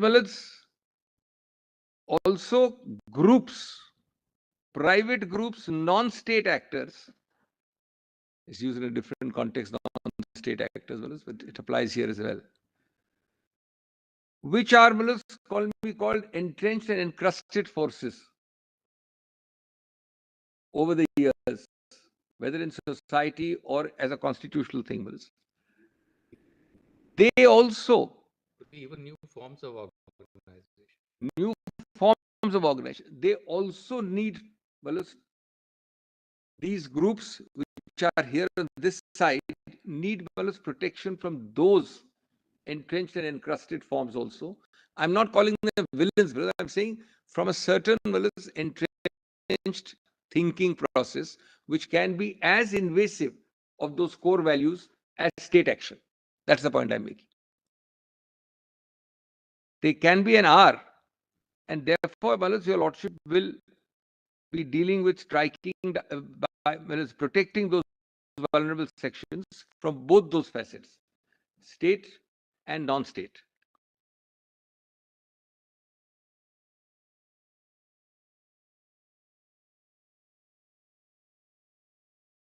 What could be an example of that? One obvious example would be the notice and objections regime. One obvious example. Immediate reaction, but there are many more. I mean, one obvious example is notice and objections regime. So that argument prevails. Yeah. That argument prevails with that provision. But I'll be giving more examples as I go along. Because vigilante groups. No, the point is social processes being what they are. Yes. A declaration of marriage or even the kind of relief that you seek, how will that per se result in your protection? You will, of course, that 7 issue perhaps is the easiest way out. No, but otherwise, the protection that you seek would want yes to give a far wider declaration. Now, assume your lordship were to hold that same person marriage. I'm not giving into the consequences, is valid. The validation, the legalization of same-sex or same-person marriage is, along with necessary consequences, a very big victory. Your lordship is not able to eliminate murder, but your lordship has said murder in law is wrong. When your lordship says murder in law is right, or in this case, something else is right, that is the protection. Once your lordship protects me by declaration, I am on the right side of the law. You're in the right side of the law first. Yes. No difficult. But those groups will continue to operate the way they are, unless what you are saying is the value of this right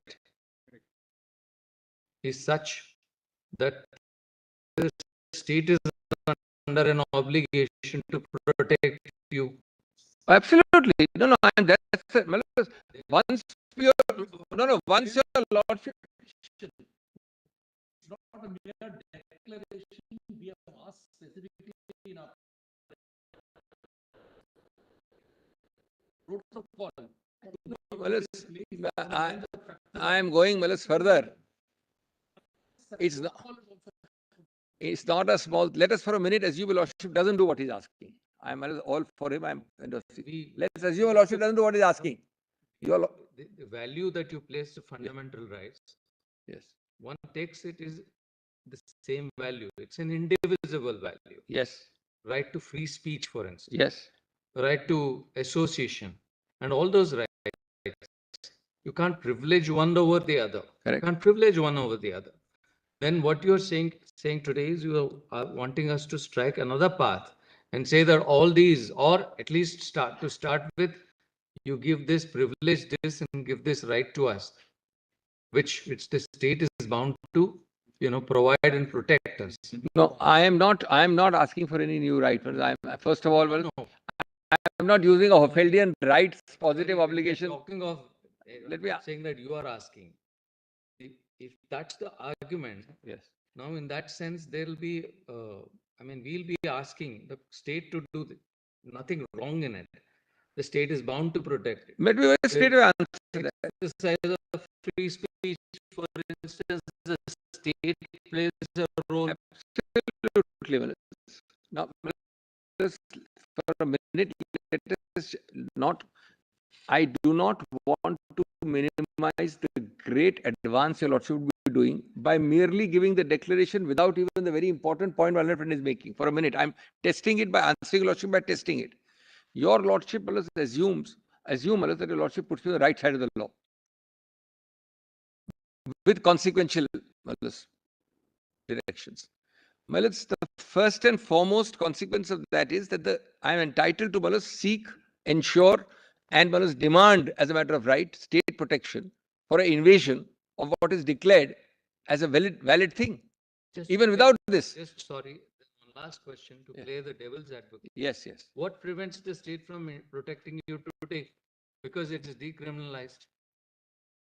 Decriminalization is a very small part. Then it doesn't give me any of the rights I can demand once I'm in a marriage.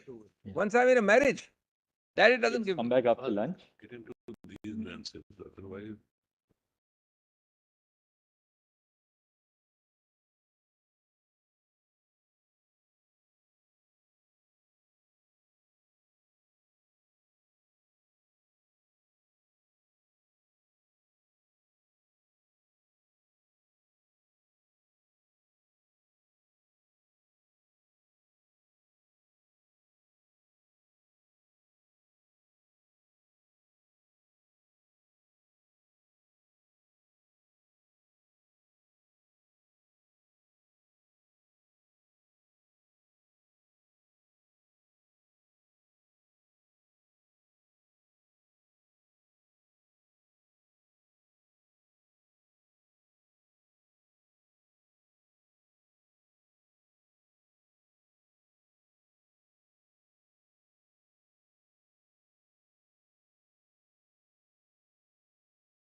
Yes, Dr. Singh.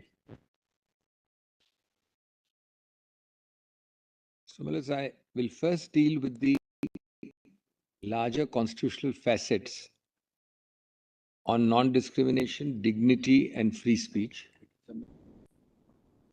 And then I will give a lot of very interesting Malas, development on the approach to interpretation to make things constitutional compliant in this country and in England, Malas, to make them treaty compliant.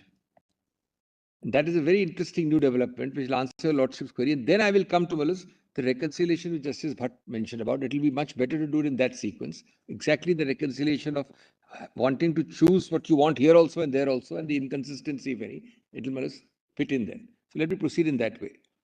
So Malas, on the larger picture, as I said, these are the three constitutional facets being practiced on ascriptive issues. Ascriptive issues are those which are not taken by choice, which are largely involuntary.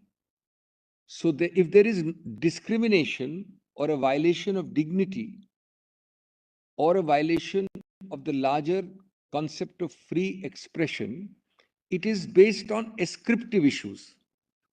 Ascriptive characteristics is a better word. Race, caste, ethnicity, national origin. Here it would be, Malas, sex or sexual orientation. And according to us, the implied exclusion of the entire LGBTQ class from SMA is based on a sole marker of identity, sex and sexual orientation.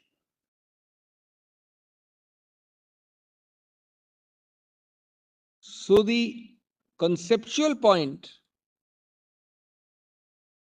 is that the implied exclusion, because according to us, there's no exclusion explicitly, the implied exclusion of LGBT class is based on a sole ascriptive characteristic, namely sex or sexual orientation as a marker of identity, as it could be, for example, origin or race, etc., which is not an issue here.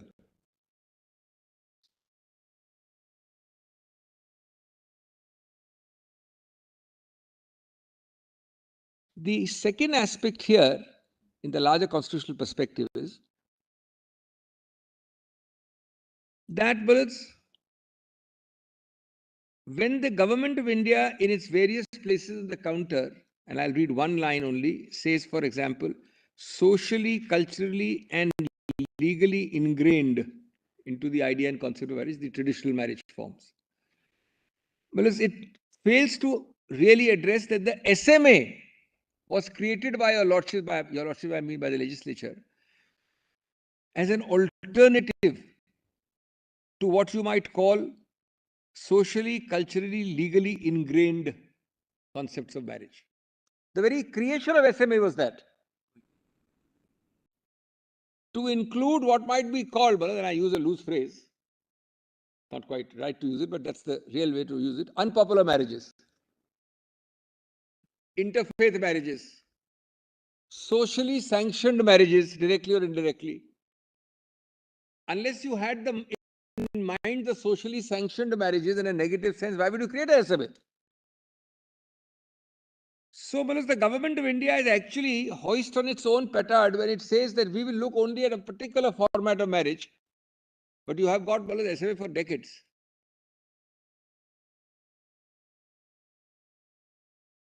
Actually, if you dig deep, the government of India is saying really that that you are liable to be excluded, Mr. Singhvi, only because of the ascriptive characteristic, involuntarily, externally, and not by choice.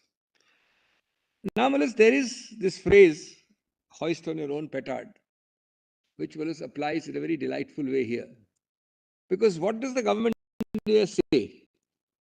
It says marriage is a vital institution, we must protect it. Then they say, we've got all the extracts from the counter. It is something which lies at the heart of society, and your lordship is really attacking the base of society. if being asked even to read in different forms of marriage, etc., etc. Well, it's why I use the word hoist on the on-petard. In paragraph 15 of my written submission, I have in fact said that it is because marriage is a vital foundation that we, the excluded class, wants to have all those indicia or index of marriage which follow a marriage. Namely, why is marriage important, Malas? Why is it that there is one class of marriage, I will use the word traditional marriage, versus the other excluded class, non-traditional? Let's use just a neutral phrase. Reason number one, for those who seek any form of marriage, whether this side or that side, they seek it well as a community and a social validation of a relationship. And I can't agree more with Mr. Tushar Mehta that just like heterosexuals seek it and deserve it, non-heterosexuals seek it and also deserve it.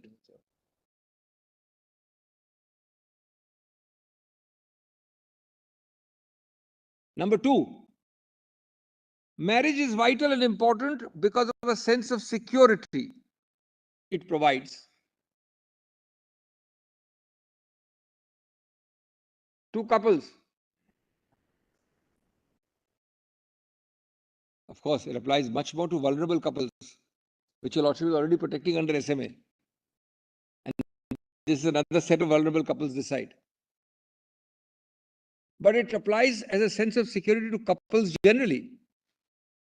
And why should there be an exclusion of one set of couples for that as opposed to another set? So Alanpur is absolutely right. It's because of the importance of the institution of marriage that we wanted to apply across the board, across this table, not that it stops in between this table. Third, it provides greater financial support / security. And not one of these, if it applies to heterosexual couples, should not travel on to the non-heterosexual class. Not one of these. Based on an ascriptive disqualification. Number 4, which I must put in a chart now. I made an appendix, which you should find useful. What my Lord put as consequences. That's the 4th point. It's a gateway to those consequences. I mean, obviously, I don't marry because I want a tax benefit. I mean, some people do, but some people do. But normally, I mean, you would not be. But it is a gateway to 10 important things there. People even separate to get tax benefit. Yes. What I was going to say. That actually is more likely. It's very common. More likely. Or pretend to separate, as the case may be. But those gateways are tax, inheritance, adoption. Take most important, adoption. Your Lordships has in this court, well before we started talking about ascriptive cases like this, many years or decades, several colleagues of ours, who may be single persons, who have adopted. We know it, we have been in the bar. Your Lordship has been in the bar. Incidentally, even if a couple is in a gay relationship or a lesbian relationship, one of them can still adopt. No, more. So the whole argument that this will create a sort of a psychological impact on the child is belied by the fact that even today, on the state of the law as it stands, grateful. Once you have decriminalized homosexuality, absolutely, therefore it's open to people to live in together, and one of you can adopt. It's just that the child loses the benefit of parenthood, so to speak, of both the. With respect, if your Lordship were to look around practically on the ground, this is one of the most important reasons which is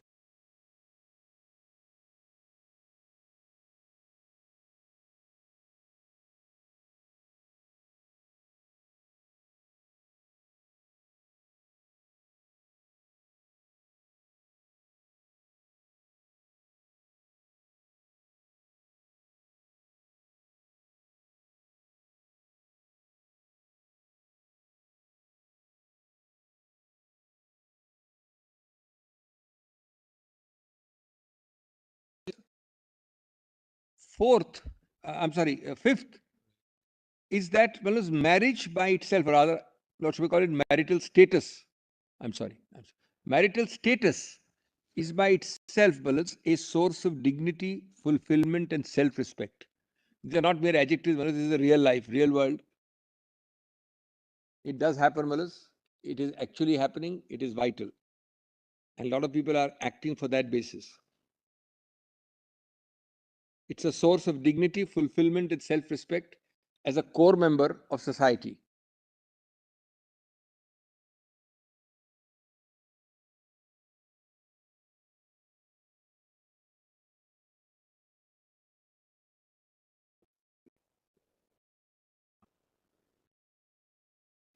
And last is, it's a integral aspect of the ability to have and enjoy a family life. To have and enjoy a family life with the other indicia we have talked about.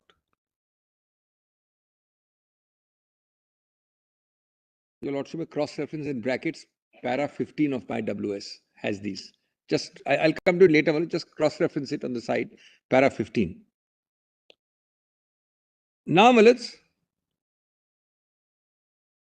if I may digress here for 30 seconds only, just turn to Appendix 1 of my written submission at page 30 of my written submissions, which is a useful listing. This is a bit of a digression, it's a useful listing. Part of what? 453 Compilation 1. of the written submission volume. Apparently, Your Lordship, in your soft copies have written submission sets all together. In that set, I am 453. We go to volume 1 of the compilation. Volume, yes, volume 1, page 453. It starts, right? Got it, number 7. Yes, your number Sorry, 7. appendix is at page 453. It starts, Number 7. it starts at 424. My appendix is at 453. 453. Index volume. ये volume 1 होगा ना? Compilation 1. volume 1 है. Compilation 1. Not volume 1. File for the bench is called compilation 1. I'm told, Malas, the file for your Lordships is called compilation 1. Yes, compilation. Correct. Some 900 odd pages. Yes. These are the laws. Which para you want us to read? Now, let's just go to page 453 of my written submission, just the appendix. Appendix 1. Yeah, appendix 1, correct. I have made it vertical rights and horizontal rights. It doesn't really matter so much for the time being, but vertical rights are more against the state or involving the state. And horizontal rights are non-state groupings. Justice Call has got 453. Only 1 second. Yes. Now, Where do you want us? It's at page 32. So it will be PDF page 453. When I 456. That's right. when I intervened yesterday to say 456, sorry. Of this? Print file. page 453. Yeah. Appendix 1. No? Yeah, appendix 1. When I intervened yesterday to say that your Lordship is not hearing just the word marriage or a concept of marriage, just kind of a label given, but a meaningful Content. meaningful concept with content. This call doesn't have it. Got it?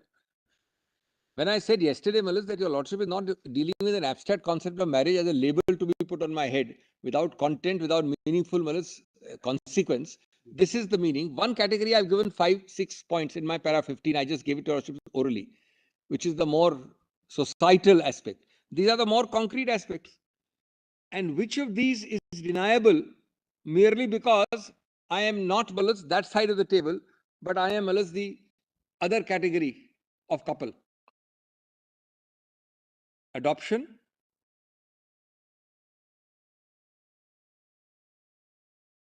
surrogacy, intestate succession, tax exemption, tax deductions. It simply requires marriage. That's all. Compassionate government appointments. And but this is, of course, only illustrative. I don't claim it to be exhaustive. This is illustrative, but this is a useful list. We are not talking of anything else, only marriage is required. Everything else follows. Compensation to dependents, appointment of nominee for receipt of post-retirement benefits. Privilege is an interesting one, Malus. Spousal communication, 123 is now, Malus, largely forgotten. 122, I'm sorry. Right to bodily remains. And so on and so forth, Malus. There is the next page, which is the horizontal set, which are more, Malus, daily incidents of harassment, if I may use that phrase. There's one interesting one question here. We Yes. talk of, for instance, insurance. Now, the insurance law per se, do we have That is item 1 in the horizontal side. Yes. Number 1. Yes. Family insurance. Yes. Medical also, as you. Renting homes, So opening these bank accounts. These are subject to regulations. Yes. So IRDA, do you have IRDA regulations, or these are standard policies which are approved? I have not given a lordship the individuated thing. They would originate from an IRDA requirement, but they will be all in all the policies. No, I agree. I'm saying that those IRDA regulations, do they use these expressions, or are they left loose? I'll have the specific regulation checked I up. suspect they're Insurance. open-ended. They're open-ended because you could nominate someone who is not your family member. One, we are not looking at a nomination. We are looking at a default situation. For instance, I'm talking of a somebody- group. Actually, this is copying of group insurance. Your lordship is right. Nomination can be anybody in the family, or in Anyone fact, even non-family also. But we are talking of a group insurance. I'm a family, 1, 2, and children. Then you get a family group insurance. There you may not get. I will give your lordship the exact regulation. If you just make a note of it. But the group will not be available without the marriage. So this is not, in that sense, totally horizontal. It is dependent on those regulations, right? Very well. Yes. This may partake a little bit of this and that other also. Your lordship is right. But I have a feeling that likewise, you see, we come to joint bank accounts. You have the banking regulations. maybe some RBI regulations, So maybe. they will also have these regulations or laws. But my lord is right. I mean, that could be a overlap. But you're looking at 2 steps beyond that. I am saying, Mullahs, at the end of the day, the basis of denying me is that I am not married, or that I am married in a form not accepted by law. That's about it. That's the bottom line. But please give me also the insurance and the You other see, thing also. the point is, Yes. there are certain things which can be perhaps done straight away. Yes. Without entering the other arenas. That Yes. those are perhaps segregable. This is a open thought that if there is no prohibition or provision in the parent enactment, it becomes that much easier. Well, my lord is right. That may require a more detailed nitty-gritty segregation. My lord is right. For example, policies have it or not, but I will do that to the extent we can. Learn friends will help us, Wallace, to give us. But just the recognition of marital status will be a very great advance in any case. That's the first point. May I just answer that?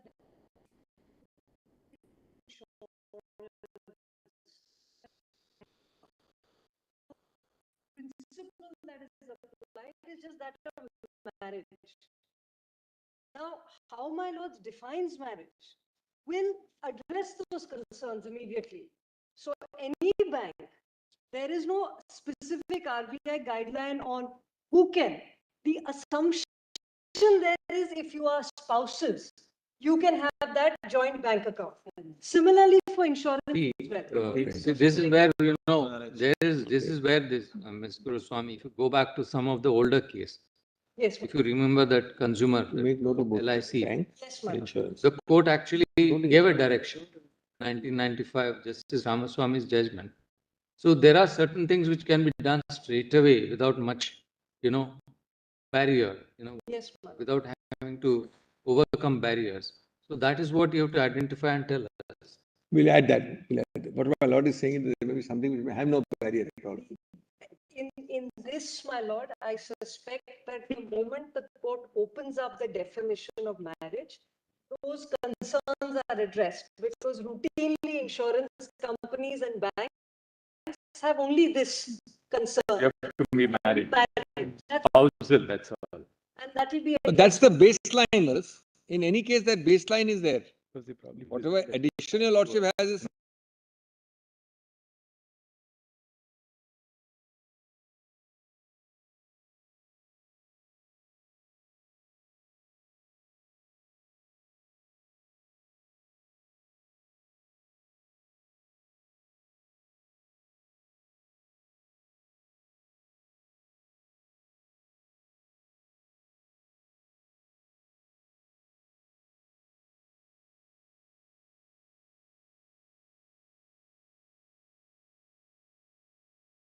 saying, I will give your lordship two illustrative examples of bank accounts and insurance.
Saying only this, that we will give your lordship two illustrative examples of the minutiae for family insurance and bank, but the baseline requirement of marriage is the crucial point, Malas, which your lordship is at the moment from our side focusing on.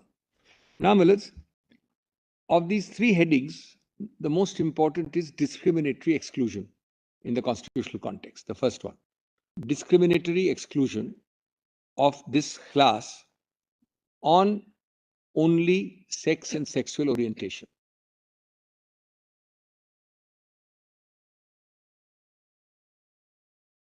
Which is, I've said, an ascriptive characteristic.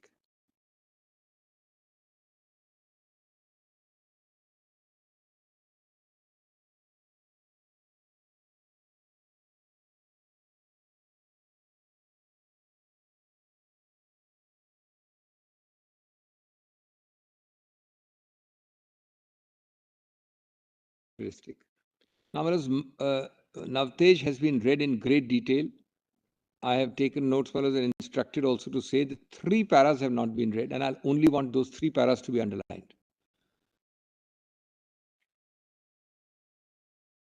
Very sure. Huh?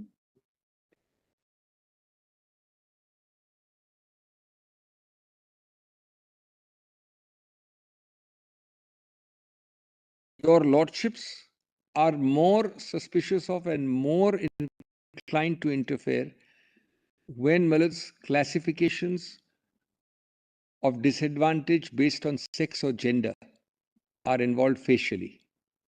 That's the principle of Navtej, also, which has not been read. Just come to 316 para number.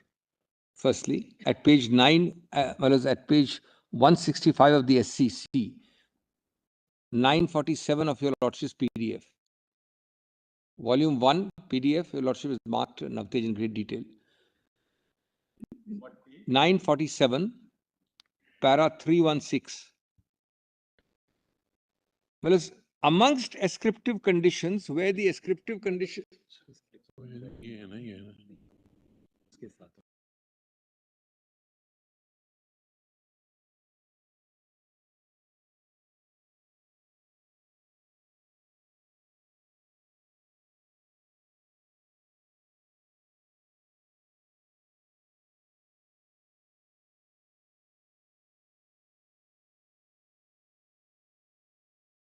Seven? 947. Para वैसे ही आ जाएगा 1121 पे 947. You go to that box, Sanjay. Para 316. Just 1 second. Go after 7. This is the same page of the same Navtej your Lordship has been marking. 2, 3. Delete the whole thing and now type 947.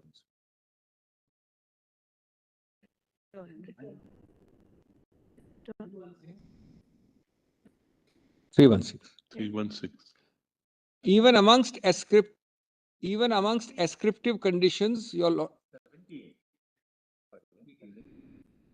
947 para 316. 978. Sorry, it's PDF is 978. Don't go. 78, no? That's a PDF page. Not both, you have to give the one they are using. You give me not both, give me what they are using. 978. Return. Yeah. So, well, even amongst ascriptive conditions, your Lordship will look more suspiciously at those based on gender and sex. Just come to 316. The learned judges then went on to further hold that the standard of judicial scrutiny. Now we are on the standard of judicial scrutiny, on the approach, which on their face effect discrimination is as follows. It is borne in mind that legislation pronounced protective discrimination aims such as this one potentially serve as double-edged swords. I read the italicized portion, Mullahs. Legislation should not only be assessed on its proposed aims, but rather on the implications of the effects. The impugned legislation suffers from incurable fixations of stereotype, morality, and conception of sexual role. The perspective thus arrived at is outmoded in content and stifling in means. Now, I'm interested in the next parameters. No law in its ultimate effect should end up perpetuating the oppression of women. Personal freedom is a fundamental tenet which cannot be compromised in the name of expediency unless there is compelling state purpose. This is the last sentence, heightened level of security is the normative threshold for judicial review in scrutiny in such cases. And then, Malads, which is 1079, the correct page for them. 1110, page number, para 637.3. PDF pages 1110.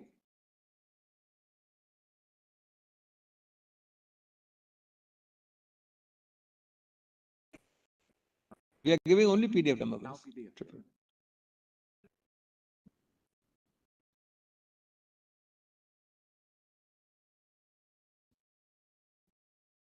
Well, the whole para is important, but to save time, I won't read the whole.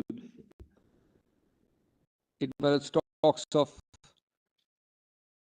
377 criminalization of all forms of non-penile vaginal intercourse, etc.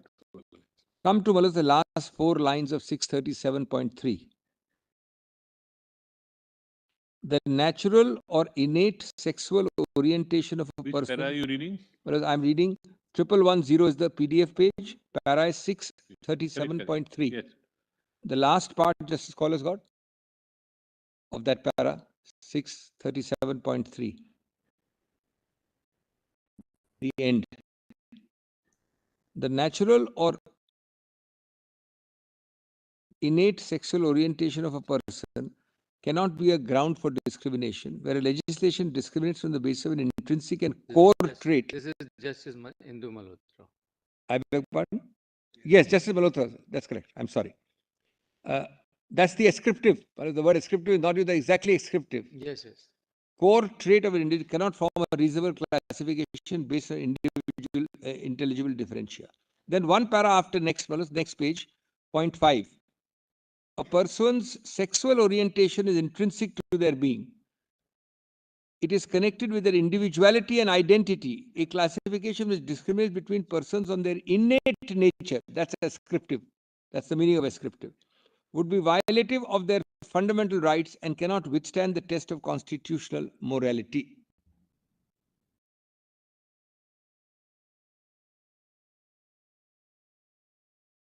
Principle is actually very simple, that you cannot discriminate against, the state cannot discriminate against an individual on the basis of a characteristic over which the person has no control. Exactly. That's if I may say so, very pithily and very simply put. That's the essence of it. But your lordship now to apply it, traveling away from criminalization to a general principle also it applies. How can it be that criminalization doesn't apply elsewhere?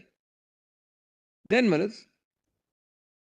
And when you say that, this is an innate characteristic, it's also an argument in response to the contention that this is very, elitist, or it's urban, or it has a certain class bias. Something which is innate can't have a class bias. As a matter of fact, can never be, Manas, a bias because in any form acquired. It may be more urban in its manifestations because more people in urban areas are coming out of the closed closet. But Manas, in smaller town, India is no more only that rural urban. We have this nice word rurban. We have a very big swathe of Indian territory and population which is rurban. And maybe there's no data is coming out by the government to indicate that this is urban or anything like that. Nothing. No data at all. One of the points we are making is that every government in the counter is without the single survey, single data, single test. Not one. I've made that point repeatedly in my written submissions. Innate and autonomy to choose. You may be having data.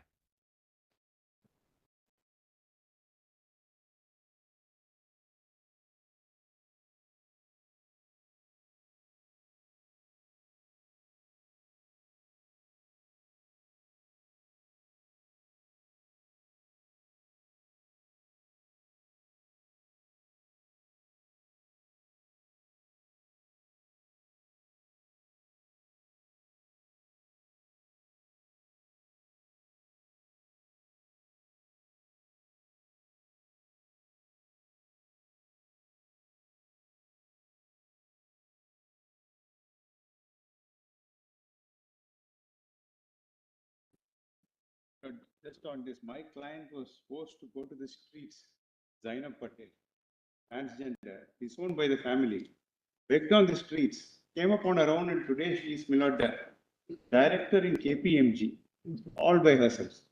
To be branded urban elitist, shows absolute lack of grace. Union should have shown a little more grace in the count. Begged on the streets, on her own came up. Today she is member of the Transgender Council government under the Act. And similarly, my lords, in my petition, Akkai Padmashalu, she is a well-known trans activist. At the age of 15, she was thrown out of her house. She had to drop out of school. She was on the streets. And thereafter, my lords, she has come back. And my lord, this is the lives they have to lead. To say that they are